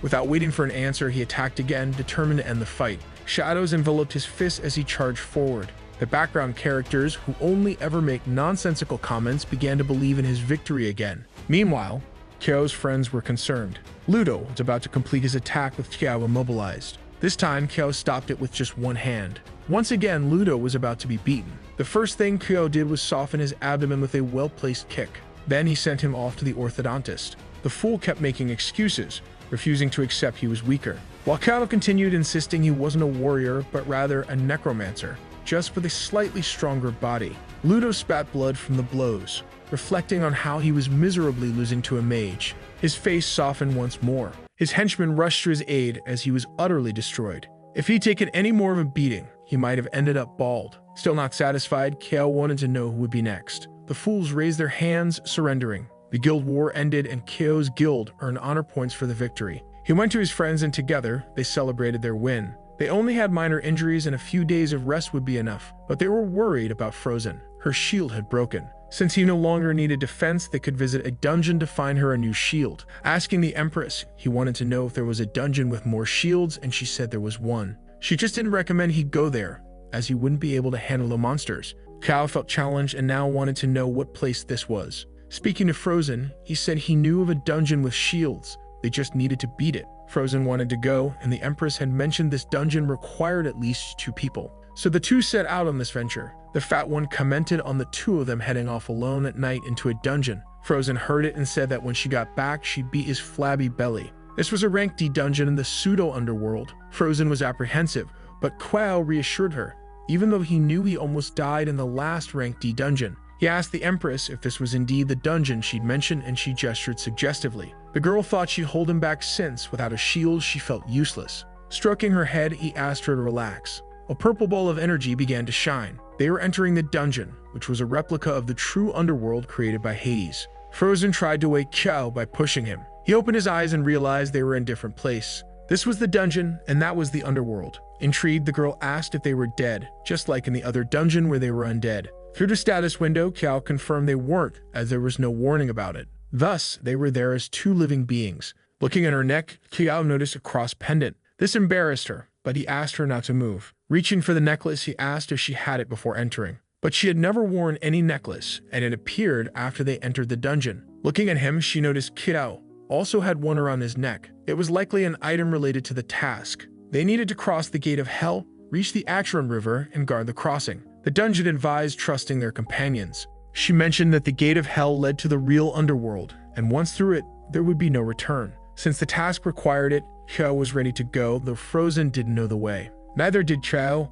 but he suggested following one of the souls as it would surely lead them there. The spirit began its journey to the underworld. Behind it, Qiao and Frozen followed, soon finding what they sought. Several souls were gathering in front of the gate. Thus, it opened before them. Frozen was still intrigued by the place, and Qiao confirmed that those might indeed be the souls of the dead. In front of them stood the gate leading to hell. From it, a massive creature emerged, devouring the souls gathered there. This was Cerberus, an epic level 29 monster. The system warned that anyone trying to force their way through the gate would be devoured by the dog. It seemed this was what the Empress had warned about, the monster Qiao couldn't defeat. Frozen doubted whether they could cross the gates with that creature present. Qiao trusted his luck and believed that since the dog appeared to eat souls randomly, it wouldn't focus on them. Just as he finished speaking, one of Cerberus's mouths nearly swallowed him. It gulped him down voraciously in the blink of an eye. Frozen was horrified by what she had witnessed. From the creature's mouth, blood began to drip. Another head attacked her with venom. She tried to protect herself, but her health points were rapidly depleting. Furious, she launched an attack determined to retrieve her companion. Having endured Cerberus's venom for over 100 seconds, the necklace granted her immunity to venom. Any venom attacking her for 10 seconds would make her immune. Discovering her immunity to venom surprised her. Thinking about it, she noticed the creature starting to writhe. Its movements were erratic and uncontrolled, and she briefly thought it might be in berserk mode. From one of the creature's mouths, a bluish aura emerged. Qiao suddenly reappeared, safe. His luck had been using a spear to lodge himself in the creature's throat, narrowly avoiding being swallowed alive. The girl was happy to have her friend back, and now it was time for them to pass through the gate. The creature was still weakened. The two ran with Qiao, hoping to retrieve his blade. After leaping, he landed on the other side. The place was now considerably different. The system congratulated them for completing the first task. Reaching the river, a boat approached them. Inside the boat was a man. It was Charon, who asked if they wanted to cross the river. To cross, payment was required. Handing over some money, Qiao asked to be taken across, and the ferryman told them to board. The souls on the shore began rushing toward the boat. Many wanted to board and cross. To Charon, they were just a bunch of beggars.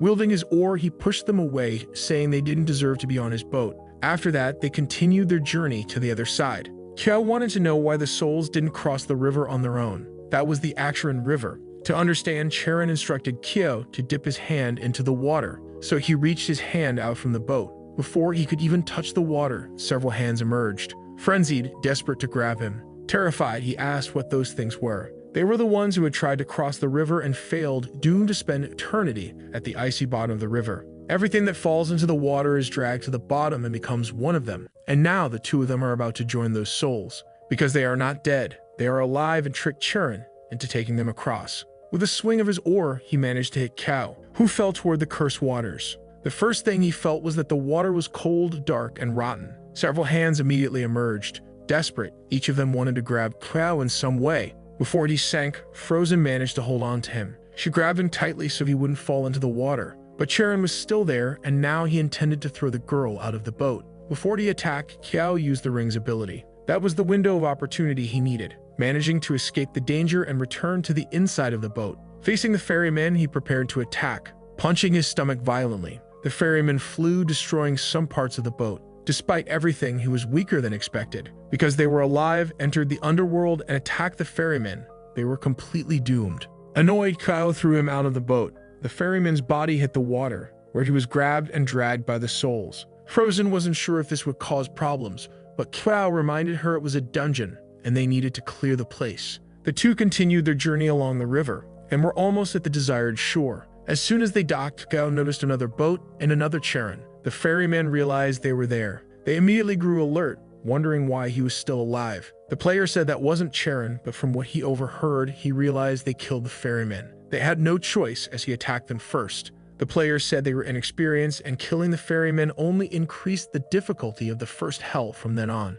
Kyle asked for more information, but since they weren't close, the player wasn't obligated to help them, until he noticed something interesting. He was captivated by Frozen and was willing to share information with her. In the first hell, sins are judged, and since he killed Charon, Kyle would be severely penalized. Looking at Frozen, he told her not to worry. As long as she stayed with him, she would be safe, since he had cleared that dungeon many times. Frozen wanted to know why he did that, as there was no reward for completing a dungeon more than once. He then introduced himself as Wang Dafu and explained he was a dungeon guide, and this was his job. That woman must be his client and hired him to navigate the dungeon more easily. Claiming the woman was his client, he asked Frozen if she wanted to join them. The woman said she was the one paying for the service and wanted to know why he was being so nice to strangers. Irritated, he said his job was to guide, not to make her happy, and if she wanted, he could refund her money now, and she could complete the place on her own. Ending the argument, the two continued on their way, and Wang said goodbye to the girl. Not knowing what else to do, Kyo decided to follow them. The group reached the hall where the judgments took place. Quite a sight. It was the first hell. Before opening a door, the guide advised them to remain silent. He opened the doors after that. At the end of the hall, there was a throne, and someone was seated on it. Frozen tried to whisper something, but the creature banged its gavel, demanding silence. This was the judge, Yinyu. Now their sins would be judged. The guy told them to watch carefully and do as he did. He introduced himself, claiming that in life he committed no crimes, and asked the judge to look upon him with mercy. After saying this, the figure began reading from his book, and from it, a bright light emanated. With this, the stone he carried in one hand shattered. Seeing no sins, the judge declared him innocent. Next up, the guide handed the stone to his client, and she needed to do the same as he had. She was also declared innocent. He then said the item could only be used one more time and offered it to Frozen if she decided to accompany him further. Determined, she said she didn't need his help. Then the judge called for the next one. Kidao stepped forward, saying that he previously had no choice but now wished to be a good person. The guide smiled, knowing that killing the ferryman was enough to send him to hell. The judge found his name in the book, and he confirmed that Kyo was a sinner unworthy of forgiveness. For his first sin, he disrespects the remains of the dead. The second is disturbing their existence. The third is cruelly abusing small animals. The fourth is defiling corpses. Even the guide was shocked by the monstrous deeds of the boy. His last and greatest sin was killing one of Cerberus's heads and the ferryman Charon. For someone like him who thrives on violence, this is the perfect place. He sentenced Kyo to the first valley of the seventh hell, the blood pool. There he would suffer for eternity in the scalding sea of blood. Beneath him, the dead tried to grab hold of him. The judge wished for him to fall into this sea and for his sins to burn forever. A red glow appeared, intriguing the creature. Kyo leaped forward, heading straight for the judge. Outraged that such a character would truly believe he was the judge of hell, Kyo decided to add another sin to his list, the sin of beating up the judge. With the force of the blow, the judge was sent flying into the wall. The guide, who had never seen such a thing, was stunned. He couldn't tell if the boy was a fool or truly had the guts to do that. Recovering, the judge said it had been a long time since someone had attempted such a thing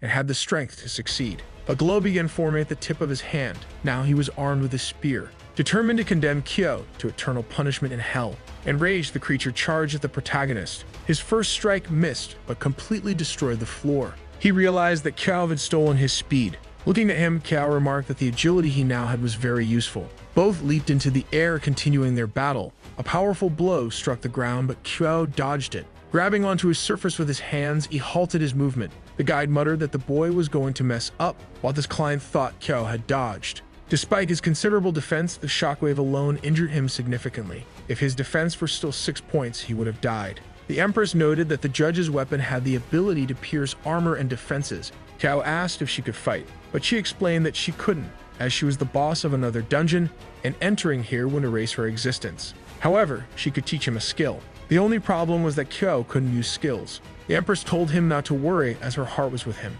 Outside, the judge commanded Kyo to repent. He declared he would personally send Kyo to hell. With that, a massive and powerful aura began filling the hall. Kyo recognized it as a potent energy. The guide's client asked if he wouldn't help, fearing that if the boy died, they would be next. But the guide wasn't in a rush and decided to wait a little longer. Kyo wasn't intimidated and was ready to continue the fight. Frozen was worried while the guide suspected that Kyo had a trick up his sleeve. The judge didn't care and remained hostile. He launched an attack toward the protagonist. Anxiously, the guide thought he might have to intervene now. However, he realized the situation wasn't as he thought. Kyo managed to stop the spear with his bare hands, returning the attack to the judge. The creature hit the wall from the force of the blow. He was down and his spear was lodged in his chest. The guide had no idea how the player's power had increased so much. The Empress asked what Kyo thought of the skill. He admitted he liked it but said it drained him significantly. It was the Berserk mode, where for every 1% of life lost, his attack, defense, and speed increased by 0.5%. But there were side effects if he stayed in that state too long.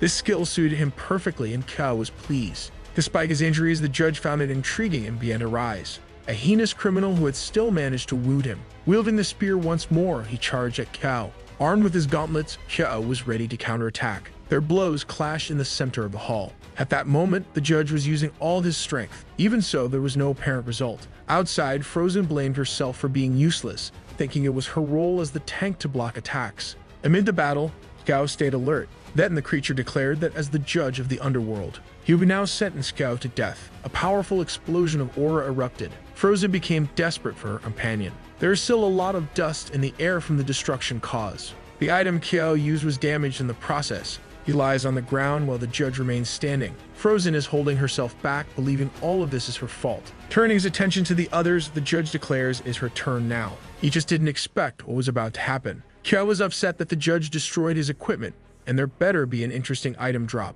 Otherwise, he might have to come back and demand compensation. The judge calls him a fool, saying that just because he got up, nothing had changed. As he finishes speaking, he begins to attack again. Unexpectedly, Kyo manages to catch the spear with his hand. Stopping the attack, he moves toward the creature, ready to return the favor, delivering a clean, devastating blow to the underworld's judge. Kyo now seems unstoppable. His last attack tore a piece off the judge. The guide saw that the boy was ruthless and felt relieved they hadn't clashed. Helpless, the judge doesn't understand how it's possible that he's dying at the hands of a criminal. With his death, an item begins to materialize. Kyo collapses to the ground. The fight is over. Frozen approaches him, as does the guide, saying the boy is truly impressive. The guide notes that Kyo is injured and needs to heal quickly, but he doesn't even look at him. Kyo launches an attack toward the guide, grazing his arm.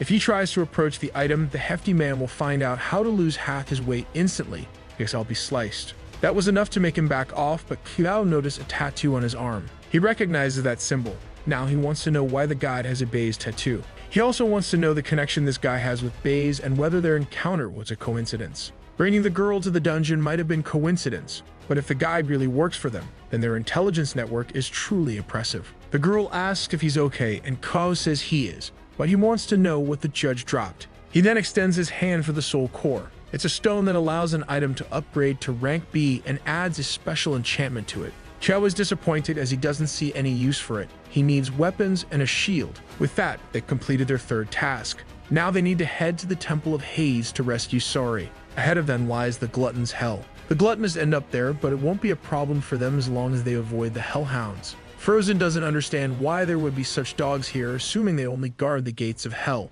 But this is Cerberus' dormitory. He doesn't care about the living, and as long as they don't wake him, there won't be any trouble. Kyo notices something about the place. Looking up, he sees several open eyes. After that, the guide orders everyone to start running because Cerberus has awakened. The dog descends from the sky toward the players. Below, they do their best to create distance. The guide has done this many times and doesn't understand why the dog is attacking living beings. It's never done that before. Even Kyo didn't expect this, but since he killed one of its heads, he's now hated. Desperate, the guide asks if he's insane for doing something like that. Standing still, Kyo orders Frozen to flee with the others. There's something he left on the creature, and he needs to retrieve it. Trusting her friend, Frozen says she'll wait for him just ahead. Cerberus charges at the protagonist full of fury. Before being attacked, Kyo strikes his own chest. With the health he just sacrificed, he believes he can now handle Cerberus with ease. One of the dog's mouths is about to bite him. Unexpectedly, Kyo strikes it, avoiding being bitten. After that, he leaps toward the monster. With his enhanced speed,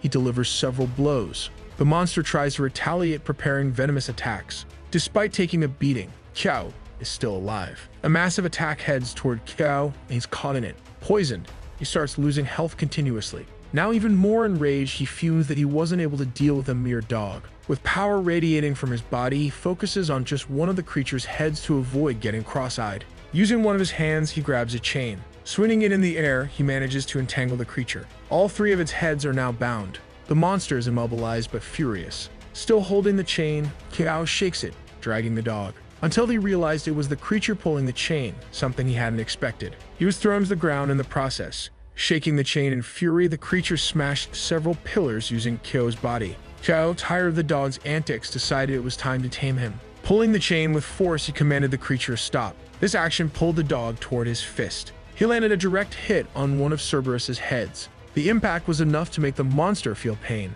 After writhing in agony, the dog roared in anger. It began sprinting through hell, dragging Kiao along with it. However, Kiao managed to climb onto the dog's back but couldn't figure out what was wrong. It seemed to have gone mad. Elsewhere, the guide believed they were now safe. He began consoling Frozen, convinced that the boy left behind had become dog food. Fed up with the overweight man's terrible flirting, she told him to shut up. Then she noticed Kiao approaching. To make matters worse, he was riding Cerberus. The enraged creature stormed past them. The guide had no idea what kind of strategy this was, and Frozen was worried about her friend. Kiao said everything was under control. They were just taking a little ride. Looking ahead, the guide noted that they were heading toward the seventh hell. With immense power, the monster leaped over a lake of fire and brimstone. It landed unscathed on the other side. Before Kiao was a gate, though he had no idea where they were. On the ground, a red light began to shine. It enveloped the entire creature. Afterward, a mysterious pressure surrounded it. Finally, Cerberus was free from the chains that had bound him, and he threw Kiao far away. Before Kiao could hit the ground, the creature attacked him. Kiao was thrown to the ground, even more injured. As he recovered, he hadn't expected the dog to have additional abilities. Before him, he saw the spear he had forgotten inside the creature's throat. This gave him a glimmer of hope. Then the same head that had swallowed him once swallowed him again. It rose, ready to devour its enemy. But almost immediately, it suffered a reflex attack. From within the creature's chest, Kiao emerged, aided by his blade. For daring to swallow him twice, the dog was clearly wishing for death. It just didn't know how to express it. Behind him, the creature's body remained still. As before, no message appeared, making Kiao think the dog might be immortal. After reflecting for a moment, Cerberus rose again, fully recovered. If that were the case, Kiao decided to move to the next strategy, cutting off all three heads. Enraged, it was time to make animal lovers suffer. Using his enhanced speed, he began injuring the monster. Positioning himself above it, he had a clear view for the strike. With a single attack, one head was disconnected. Like an Ethernet cable, the dog's body lost signal. In the distance, the guide wondered what could have happened. It made sense that the boss was interested in Kiao. The boy really knew how to surprise people. Now he needed to finish off the creature before its head could regenerate. He leaped toward another head. With one swift cut, another head was severed. Now only one remained to finish off the creature. Kiao descended upon it with overwhelming force. The attack created a crushing impact. Finally, he had defeated it, earning attribute points and leveling up. Additionally, the victory upgraded his weapon. The spear was now ranked B. Whenever its attack was blocked, it would automatically execute another strike, stacking indefinitely. Even Kiao hadn't expected his item to level up. Frozen approached him with the others, wanting to know if he was okay. Kiao said it was just a dog, nothing special, while the guide remained incredulous at his feats. As a reward, the creature dropped an item. It was a single-use pill that increased all attributes by 100 points for 10 minutes, after which it reduced intelligence by 10%. A very useful item with side effects that hardly affected him. The guide was curious about what had been dropped, but Kiao told him it was trash. Frozen approached him, saying she had something to share. She asked the guide about the pendant, and he admitted he'd never seen anything like it before. This implied they were the only ones to receive such an item, though its meaning remained unknown. With the fourth task completed, the ultimate challenge was unlocked and the pendants began to react. They needed to place the two pendants in Hades' temple, destroy the pseudo-underworld, and escape afterward, or risk being buried with the dungeon. The guide, who was already about to leave, wants to know what they have done. Kiao asked the guide what the ultimate quest was the last time he completed the dungeon. It was just entering the temple. After that, everything was complete. Now they are certain they've triggered something secret. The guide's client wants to finish this task quickly because she wants to leave as soon as possible. Since the guide knows the way, he led them to the path that leads to the Temple of Hades. After some walking, they arrived at the location. The guy doesn't understand why the door isn't opening as it used to open easily. The girl then asked Kyo to look at two markings on the wall. They are holes and they resemble the item they possess. The guide had never seen that before. The pendants are placed into the holes. Only after that did the doors open. Inside the temple, there is a dense and heavy mist. Xiao notices that the atmosphere has changed. He feels like he's in a completely different place this time. Lightning fills the sky, and atop a pile of corpses is a dreadful figure. Qiao doesn't know who it is. However, as soon as the creature looks at him, he becomes alert. Finally, the vision ends, and he realizes he is inside the temple. The body in front of him is the same as in his vision, and he assumes it might have been one of the last things the creature saw. Frozen asks if he's okay. Qiao says yes, but he wants to know if she experienced any hallucinations. She says no. Now he believes he was the only one to have had that vision. The guide is apprehensive. This has never happened before, and the temple is usually empty. This time, there's a body there. As they approach, it opens its eyes, revealing a macabre smile. Qiao is startled as the body, which seemed dead, has been reanimated. From the sarcophagus, a light begins to intensify. The body floats through the air, ghostly, heading toward Qiao. He notices the creature approaching and knows he must act because he's certain it's hostile. It passes through him, and the system congratulates him for obtaining the Seed of Haze, an S-rank single-use item with no special effects for now. Knowing its characteristics, Chio becomes pensive. The girl keeps calling his name. He doesn't know what happened, and Frozen tells him that as soon as he touched the coffin, he stopped moving and wouldn't respond to them. It seems that vision was created especially for him. The body disappeared, and the coffin is now an item. Whoever is inside it cannot move, but their body will never decay. The guide is certain it's the coffin of Hades, and there's a legend that says it's possible to reach the true underworld through this dungeon. Qiao says going there is dangerous and pointless. For the guide, what matters is the glory and legacy of Hades. Thinking about this legacy, Cho begins to wonder if it's related to the item he received. The guide points to the coffin, noticing two holes where keys can be placed. Both Frozen and Qiao still have their pendants. They place them into the coffin. After that, the entire temple begins to tremble. They don't know what's happening. They have completed the mission but now have 10 minutes to escape before the dungeon is destroyed. Frozen is happy because her reward is a shield, but they need to leave quickly since the place is collapsing. The guide is panicking, not knowing what's happening or what they've done. This dungeon is his source of income, and he's furious about what happened. Qiao tells him that if they don't leave now, they'll be trapped. But the guide no longer cares, acting foolishly even as his client scolds him. Revealing his despicable nature, he kicks the woman, saying she's only a hindrance. The woman is sent flying, hitting the wall. Qiao wants to know if he's stopping them because of the dungeon or if there's another reason.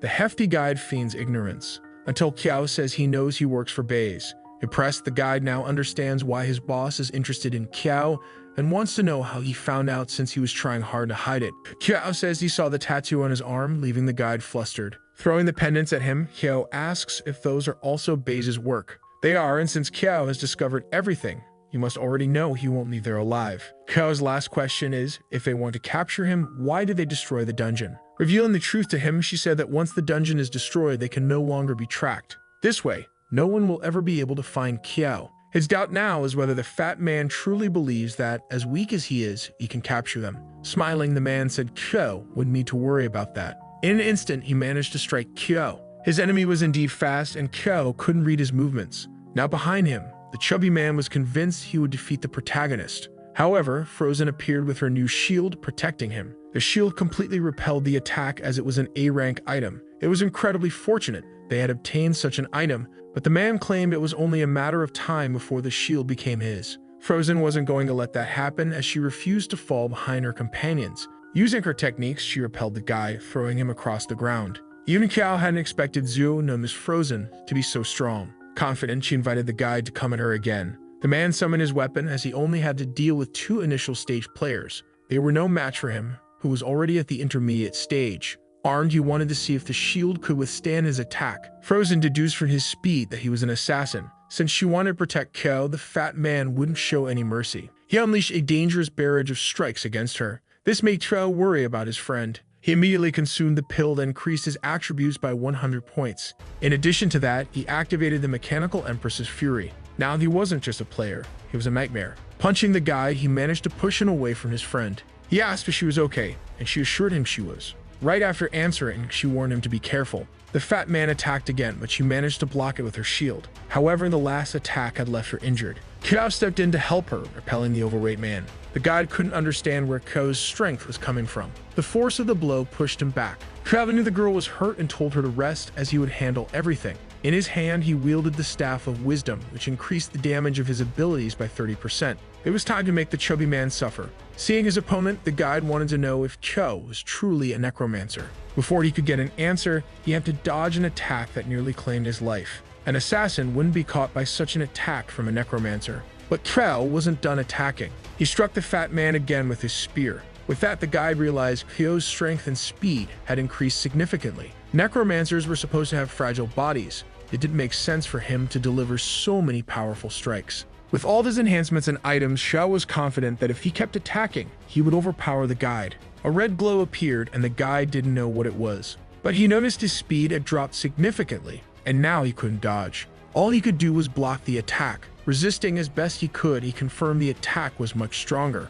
Qiao kept up the offensive, using everything he had. The fat man resisted as long as he could. The barrage of attacks continued, and the enemy's sword was no longer able to withstand them. The strikes kept coming until the sword was destroyed. Cornered, the guide tried to plead for mercy. He claimed to have information about Bei's and Qiao's parents, saying that if he died, he wouldn't be able to share it. But Qiao wasn't very interested. The fat man tried once more to convince him, mentioning the critical information he had. Before being finished off, he revealed that Bei's had spies everywhere. With that, the prophecy from earlier chapters came true. The fat man lost half his weight, courtesy of Qiao's relentless strikes. The fight was finally over, but Qiao was still enraged. He wished he had listened to his enemy's offer earlier, as he had been unable to stop attacking due to the spear's ability. In the background, someone smiled, admitting the fat man was useless and wondering why the boss had trusted him. It was the woman who had been the guide's client, now holding Frozen captive. Qiao hadn't expected her to be working with Bei's as well, but Xu was and wanted to know if he was surprised.